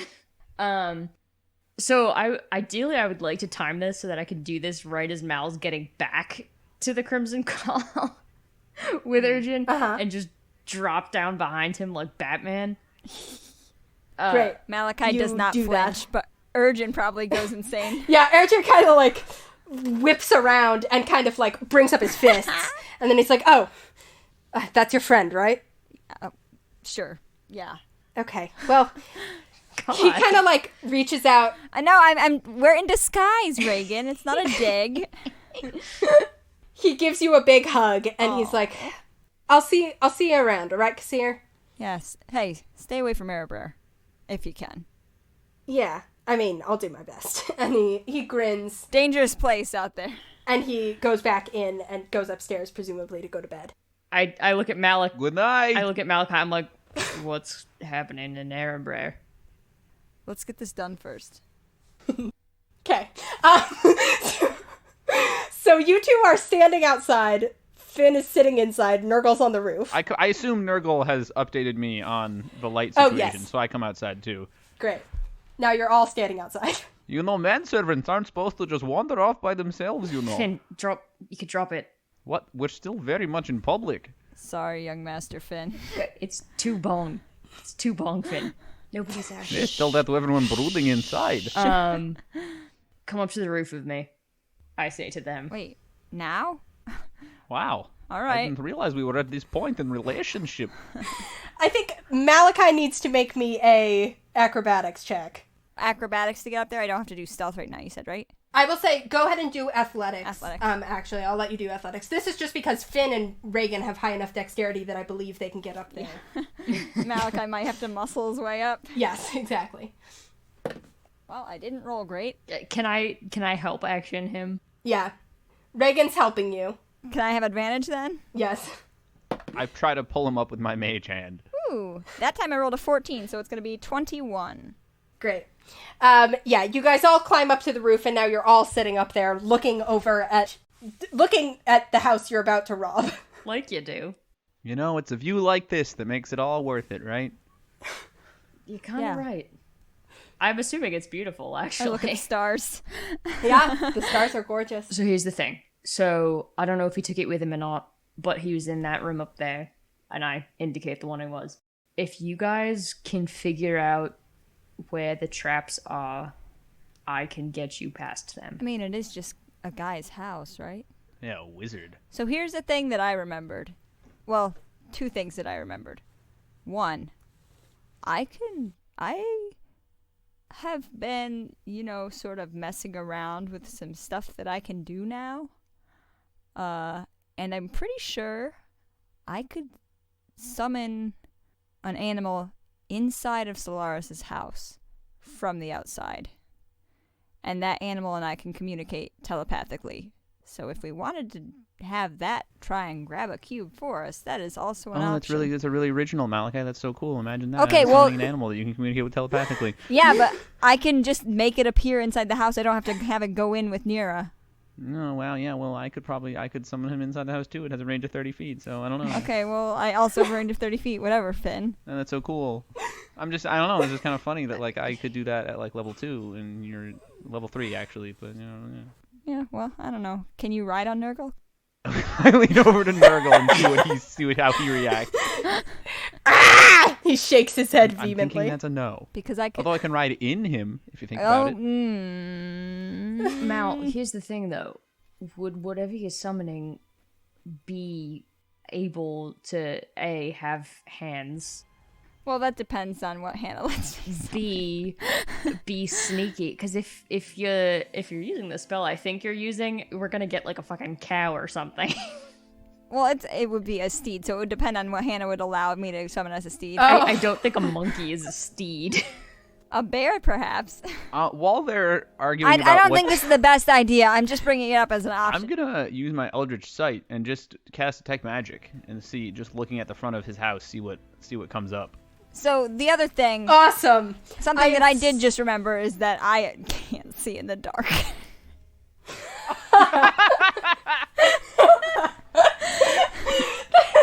Wow, sure is great to have dark vision, right, Regin? Sure is. Okay. Eldritch Sight. Finn, the house lights up like a Christmas tree. Mm-hmm. Magic everywhere. Wow. I'm gonna say, make me an Arcana check to kind of like interpret what you're seeing. 19. 19. Cool. There is a spell on the front door. Abjuration magic. Abjuration means like shield, ward, protect, stuff like that. There is several things on the first floor that are pinging as magic. It looks like some of the books have some inherent kind of magicness to them, but mostly things are pretty low level on the first floor. The main thing that is giving off a strong magical signal here is the bird in the cage. You can kind of see that from that bird's direction, there's a strong sense of illusion magic. Let me look at what detect magic is blocked by. Okay. The spell can penetrate most barriers, but is blocked by 1 foot of stone, 1 inch of common metal, a thin sheet of lead, or 3 feet of wood or dirt. Okay. I'm gonna rule that as that you can't see into the basement. You know there is a basement, and I mean, like, you can do this at will, so from inside the house you could probably see into the basement, but from where you're at, like, with your angle, you can't see through the ground into the basement. Alright. You can see that it looks like his bedroom also has some sort of, like, so you see, it looks like that the room that he was sitting in with the cube is kind of like the half of the house that's closer to you, and then further away is what you assume to be a bedroom. You pick up another kind of abjurative spell on that door, and then kind of like a couple of low-level magical signatures. And then you pick up from the office, seems to be where most of the magic stuff is. There's kind of like, you're getting signatures from a few different like items, a few different kind of like books and stuff like that look like they're sitting out. However, you do not detect the strong, glaring magical signature of the cube. You've been around enough cubes and kind of cast detect magic around them enough to know what one feels like, and you don't detect it. But with that 19 on your Arcana check, I will tell you that you do detect a very powerful, not very powerful, a pretty powerful abjuration on what looks like a box or something like that, kind of next, like in a corner of the office. And that's kind of the next big strong signature. And then of course you can't see into the basement. Okay, so nothing on the windows. Nothing on the windows. All right, so okay. Oh, and one other thing. There is something, another kind of abjuration in the middle of the floor in the office. All right, so there's a lot of magic on the door. Nothing on the windows, though. But there is some sort of spell, probably a trap, right in the middle of his office, where I think the cube is in some sort of box. Is it too late for me to retcon and say I asked Nira for some sort of like dark vision goggle or something? I will say make me a straight intelligence check. It is a lot easier for you, Taylor, to forget that you don't have dark vision than for Malachi to forget, but still possible. Yeah. So make me an intelligence check. DC 10. I got a 9. Oh, Taylor. So, no, you did not. Idiot. He had a lot on his mind. Okay, here, 2 things. 1, there's nothing on the windows. Finn, I can get you inside, and I can get you past that trap. All right. Like me, specifically? Or Mal, it doesn't matter. I guess Mal's not very stealthy. So do we know, where did Finn sense that shield that we presume to be the cube? In the office. Sort of off the side of where he was working on it. I'm going to cast Locate Object just so I can be sure, because that can go through anything except for a thin sheet of lead, which, Hannah, you said that it wasn't lead that Finn detected there, I mean, well, Finn would not be able to detect lead. I didn't cast Detect Metal. But I will say, I'm going to roll to see if Solaris has a lead box. Okay. Or a lead something. A lead pipe. Yeah, you don't detect the cube. Damn. All right, so I guess we'll have to assume that that's that. Finn, how are you with heights? Fine, I guess. I mean, I assume we're not talking about much higher than this roof, right? Yeah, no. Yeah. And I'm going to... I prefer depths, but... I'm going to place my hand on Finn, and I'm going to cast Spider Climb. Cool. Ooh. I feel funny. Yeah, so, Regin, you reach out your hand and you kind of take a deep breath and steady yourself, and you let... I'm not sure. You let a little bit of that innate magic seep out of the palm of your hand, and Finn, you Your hands and feet suddenly feel very sticky, but in, like, a good way. Ooh, ow. Regin, the spell didn't hurt, but you're gripping me really hard. Sorry, I'm nervous. Reagan's using his magic more, guys. Guys, I feel really sticky. Finn, gravity's not a thing anymore. Just, Oh, man, it's about time. yeah, just scamper up the front, go through the window. You don't have to touch the floor. You can walk on the wall. You can walk on the ceiling. It doesn't matter. All right. Don't forget the decoy. Can I say that I walked down the bar and then up Solaris's house, but like just with my feet. I'm not like going hands and feet. Yes. Make me. Can we at least have you do this not out the front facade? It seems dumb to do that. All right, I walked down the side of the bar. Great. Make me a stealth check. Please do a good job. Oh, also, we did give you the decoy. Yeah. Nat 20. Ooh! Finn, like, stands up and, like, basically just kind of, like, walks off the side and walks down, and by the time you guys, like, get to peer over the side of the building, you don't even know where he is. So the problem is this. We don't have any way to communicate with Finn while he's in there. Can we, like, leave Yes, we Nurgle do. here so... Yes, we do. Okay. You also have Nurgle sitting next Well, to Malachi doesn't know about this. Could we? I was gonna say, can we have Yeah. Nurgle here so he can like be our alarm if Finn gets in trouble? So Nurgle is sitting next to Cool. you, and also Regin, Malachi, as you start to express this concern, Regin's like, yes, we do. Okay. Finn, you, slip up the side of the building. Wait. Also, before he went, I wanted to bless him. Okay, cool. You cast Bless. Finn is blessed. Finn has the Wow. decoy. Finn has Spider Climb. What a day for me. You go through the window into the office. Do you step to, what do you touch? I definitely avoid that big spell in the middle. Cool. I walk on the ceiling Great. and I go over to above the box. Awesome. So you see in the room, you see that there is, there's like a desk. It's got lots of different kind of like books and scrolls and stuff like that out on it. There's also like shelves above it that have like more books, more scrolls, as well as kind of like various like potions and kind of like arcane implements and stuff like that. Can I have you make a perception check for me? 11. 11? Okay, you don't immediately pick up on anything else as you're kind of focused on getting over to the box. You are above the box now on the ceiling looking down. Okay, so I'm gonna before I grab it. It looks like a lead box, like a lead treasure chest. All right, and I'm still just looking around with detect magic. There's just abjuration on this box. There is a pretty powerful abjuration spell on like the lid of this box. Okay, didn't plan for how to deal with that. I look around the office. Can I just like sort of look at the scrolls? And there's two things I'm looking for. One, if he has any like spell scrolls that are like disenchant box that I could use. Or Yeah. just some scrolls that are like, or books that are like writings about a certain topic, specifically one that has nothing to do with us and our whole deal. Oh, cool. The sort of thing where if it was stolen along with the cube, it would put him sniffing down the entirely wrong track. Go ahead and make an investigation check. Clever, Finn. 5. Great.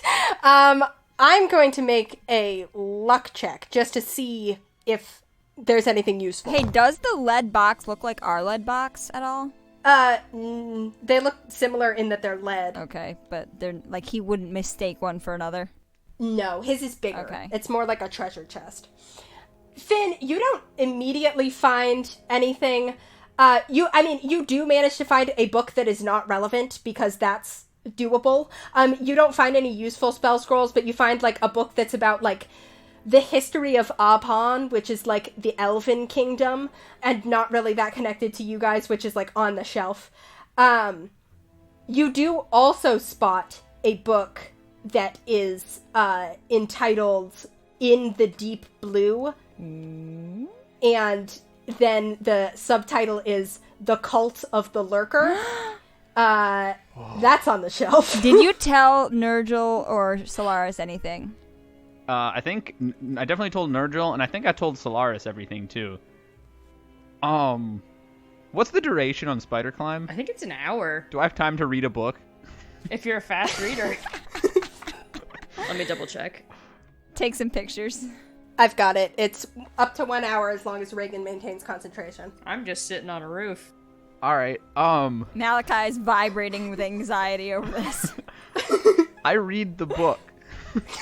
Not that, obviously, I don't think I'm gonna have time for the whole thing, but like, leaving myself still a healthy window of like 10 minutes or so before the spell's duration will end. I look through the book and try to just like, Oh my god. mass get as much information as possible. Cool. I'm like, all right, a book about my dad. Make me an intelligence check. 6.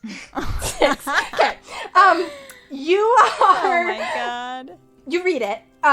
There's a lot going on, and it's kind of dense. It's like pretty like dense academic writing. I will tell you the highlights you get. It is basically a book about like specifically the entity that's referred to as the Lurker, which apparently references to have been cropping up for around the past 100 years, which honestly is not that long. Yes, it is not that long for references to that kind of particular, this particular monster. It is always referred to as like a leviathan, definitely stressed is like its enormous size, the presence of tentacles, and the book is specifically interested in investigating a particular like cult of worshippers of the Lurker in the Deep, who basically frequent the author of the book talks about visiting them on an island out in the Aberrant Sea, kind of the far distance, kind of like the types of waters that nobody ever goes to, way out there. There's apparently an island where they're all just living and worshipping the Lurker. Is there an author's name on the book? Whoa. There would be. It was by Penelope, It sure was. So not Finn's mom. Well, you don't know. Her name was Penelope Principia. You must know her name. All right. One would think. And that's the information. That's the highlights, Finn. From now on, if there's like time to recall something about the Lurker, you can ask me if you know it, and you might know it from this book. I also might know it from being my dad. Yep. All right. I was like, wow, I thought this might give me a little information about my mom, but that's too bad I didn't. Anyways. So, about 5 minutes. Nothing in this book I can use. About 5 minutes into Finn being gone, I cast message. And I'm like, all right, Fishy, what's taking so long? Oh, I'm just doing some reading. Yo, what? Some reading. I found this book about my dad. Is this in your brain, or are you speaking? You whisper. Okay. Yeah. I'm like... Regin whispers, Finn can answer telepath. When Regin starts whispering, I'm like, what? What'd you say? I'm talking to Finn. You're what? I'm talking to Finn. I told you I have a way. You can talk with magic in your brain. Stop. Don't tell me like that. Why did you... Why did you do this before? I don't like doing it. It feels really bad. What's he saying? What's Finn saying? He's reading a book. I don't. He what? Yeah, I thought it might give me some information about my mom, but all it's giving me is information about people who worship the Lurker in the Deep and live on a certain island in the Aberrant Sea. Does Regin relay this information? Yes, I do. That's a wash. Finn, Tell Finn to put the book back. Finn, steal the book. No, Finn, don't steal the book. Well, no, I'm gonna steal a different book, so he'll think that an elf Steal did this this. one too. Finn, You are are an elf. half an elf. I'm a half elf. It counts. Steal both books. What's taking so long? But then he'll Don't know that steal I both books. Don't. Regin, tell him not to I'm not steal gonna both. tell him Tell him that. Malachi says not to steal I'm both not gonna books. tell him that. My brain. not gonna tell me what. Malachi doesn't want you to steal the book. Malachi doesn't want me to steal the book. I also don't want me to steal. The book, it might be interesting. Wait. Which book doesn't Malachi want me to steal? Don't tell him. The elf book. Tell Finn. Oh, Don't. Malachi says don't steal the elf book. Mal says Why don't not? steal the elf book because you're an elf. no. But I'm a half elf. No, what? Regin, I didn't say that. I said don't steal the book about the Lurker. I ignore Malachi. Finn, now that you're sitting at this desk, there is also No, a I'm book. still on the ceiling. Yes. Now that you're on the ceiling and close to this desk, there is also a book about, that you actually recognize as the book that he had shown you the bit about the Maelstrom cult in before is also on this desk, as well as kind of like various other books that are around here, which are all kind of around the same theme of like the aberrant sea and kind of like that sort of area. And you can sort of gather that maybe Solaris is sort of thinks that this is the tree that he should be barking up in terms of those theories that he talked about. Finn, you read the book. The time passes. You have about 10 minutes left until Spider Climb ends. All right. Can I still talk to Regin? I'll allow it. Regin has to initiate it. Are you done? Yeah, okay, so there's this box. It has some heavy abjuration spells on it. So I'm thinking I could try to just... Oh, no, I have to replace the decoy, too. Yeah, so, what should I do about that? You didn't bring this up before you read? I thought I said it earlier. I guess I didn't. Oh, Jesus Christ. Nope, he doesn't exist. Who? Sorry, I'm having, like, weird interference. Does he know Davy Jones? Yeah, I think they were in the same I think we covered before that Davy Jones and Jesus might have been lovers. No, Davy Jones and Bruce Springsteen were lovers. No, Davy Jones and Bruce Springsteen are enemies. But also lovers. We established both. It was implied that Davy Jones might have been Finn's lover, but that was before you really knew No, anything we about also Finn. implied that Davy Jones and Bruce Springsteen were exes. I think. I forget. The lore is Anyway. complex. Jesus Christ. No. Let me ask Malachi. Mal, how do you break abjuration? What? You think I know? You know stuff. I mean all the magic. I just say, hey, God, can I do this? Well, can God break And then I can either do it or not. Can God break this? Finn, what's... I take out my stone. You going through some stuff? My Finn, rock. Break it down for me. What specifically is enchanted? The lid of the box. Okay, so open it from the bottom. How? You just don't open the top. You open the bottom. But there's no lid. It's a lead box. It's not like cardboard. We're calling it a box. It's like a treasure chest. Like, picture a treasure chest. So instead of touching the top... So I'm just Do you have a little screwdriver, Finn? No, don't touch the top. Don't touch and lift the top. Touch the bottom and, like, push it out from underneath. Oh, like turn the box upside down. Sort of, yeah. I don't know. If it's not turning it upside down, I have no idea what you're saying. It's probably close enough. Careful not to make Okay. any heavy thunking noises. Yeah, I try that. I grab the treasure chest and just sort of turn it upside down. Not like violently, but just sort of like, so I can like sort of spill out whatever's inside onto the desk. Okay. And you know what? Before I do that, I use my Armor of Shadows to give myself mage armor. Yeah. I'm meanwhile I have my stone out and I'm praying to my unknown god to help Finn out. Okay. So you basically flip the treasure chest upside down and then just, like, open it. Without touching the But lid. without touching the top. Okay. Finn, you open the box the second that, like, the lid moves and separates from the box itself. There is a thunderous bam. Knew something shit. You take... I don't even get to save. Let me make sure. Actually, no, you do get to save. Thank you for reminding me. This is a dexterity saving throw. 13. Did you add your d4? Oh, no. You are blessed. 14. 14, unfortunately, also does not save. Let me make sure that's Is this true. something that we can hear from where we are? Is it that loud? Yes. Oh, wait. 14 does save. yes. Cool. So you take half of this. That's okay. You take 14 damage. Ooh.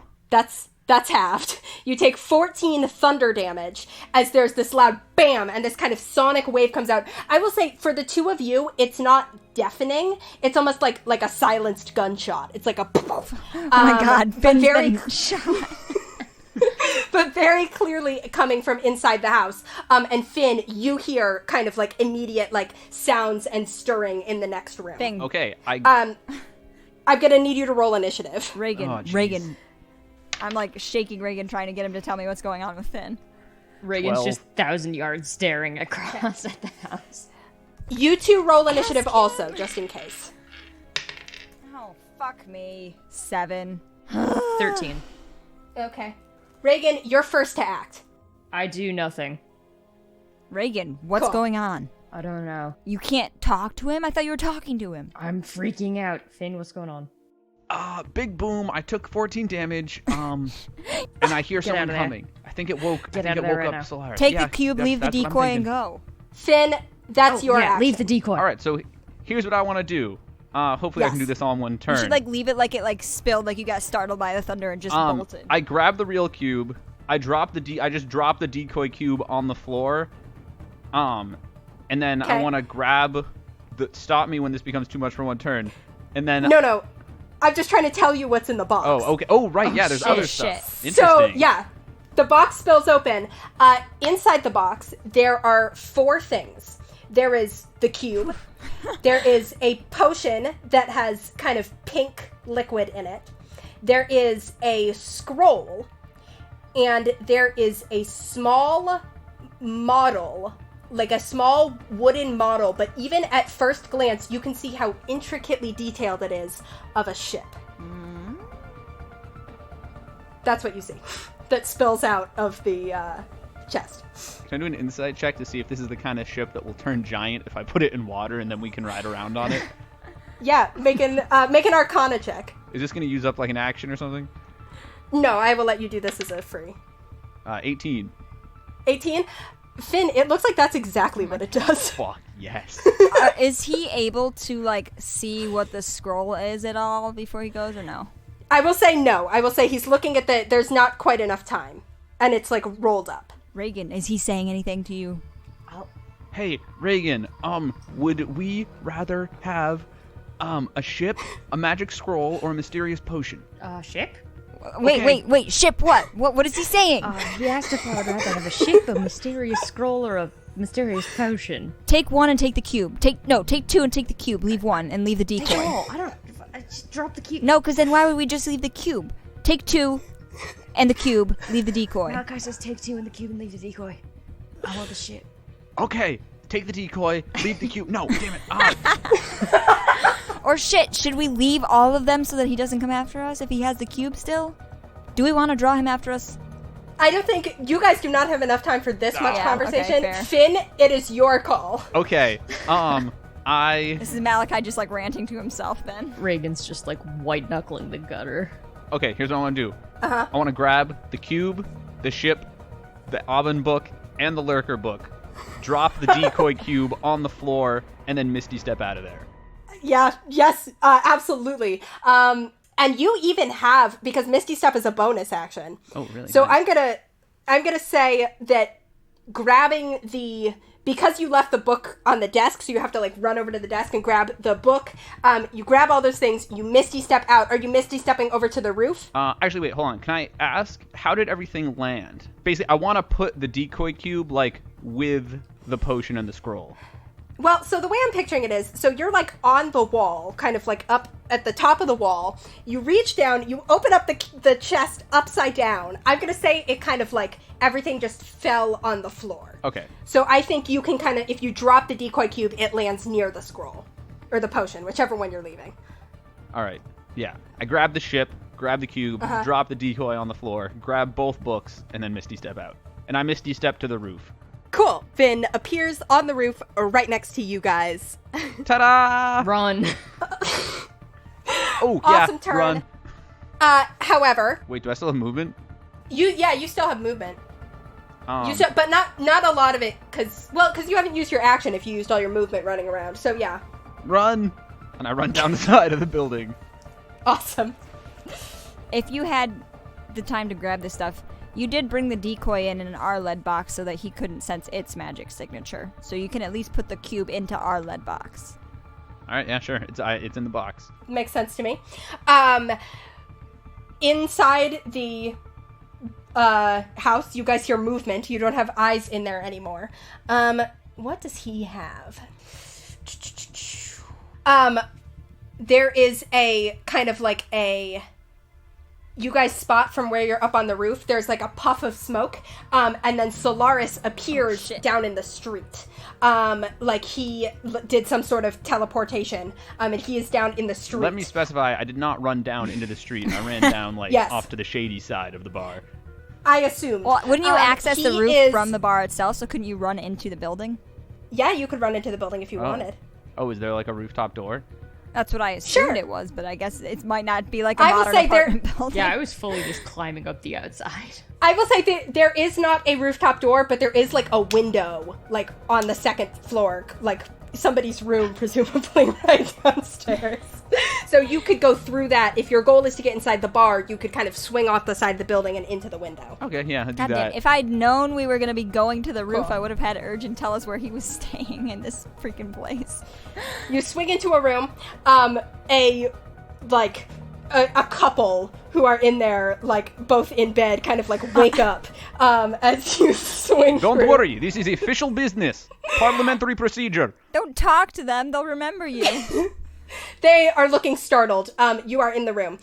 Solaris is in the street. He's going to make a perception check. I need both Malachi and Regin to make stealth checks. Did I say before that I did my pass without trace thing, or no? I just rolled initiative for Nurgle, and it was a 17, so can I say he followed me? Yes. Malachi, I will say that you, if that was your intention to do it pre-heist, then yes. So I was just sitting up there whispering, and a rock was angrily whispering next to me. Yeah. Yes. Hannah, I got a 22 for stealth. I Go rolled you. a 12, so that's going to be a 21. Go, both of you. That beats his perception. He kind of, like, looks around frantically, and then you hear him kind of say, like, damn it! And he starts kind of hustling down the street. Okay. That's your turn, Malachi. I pull Regin down flat. Hey. We need to find Finn, and we need to get to... Ah, shit. Which way was he headed? Was he headed towards the docks, or where was he headed? Did we see? He was headed in the general direction of the docks. Fuck. We're not going back to the ship right now. We're staying here. Okay. We need to find Finn. Which way did he go? He went inside. Yeah, Finn went through a window. We army crawl over to the edge of the roof where Finn disappeared off of into the window. Or I army crawl over there. Great. I won't make you guys stay. I'm going to make one more perception check for him as he's kind of hurrying. And he's also... Why did I pick... Damn. Well, he didn't know he was going to get robbed. And he has not finished a long rest, so he is pretty tapped on spell slots because he was doing all kinds of high-level casting. Hell yeah. And he didn't get to finish a long rest, and they work by the same rules as you. So, yeah, he did not roll super well in his second perception check, so I'm going to say he is storming towards the docks, and you guys are silently, the two of you are laying flat on the roof. Finn, make me a persuasion check just to make sure that these two don't start screaming. Natural 20. Finn, you swing in and you say that this is diplomatic business, and like both of them salute.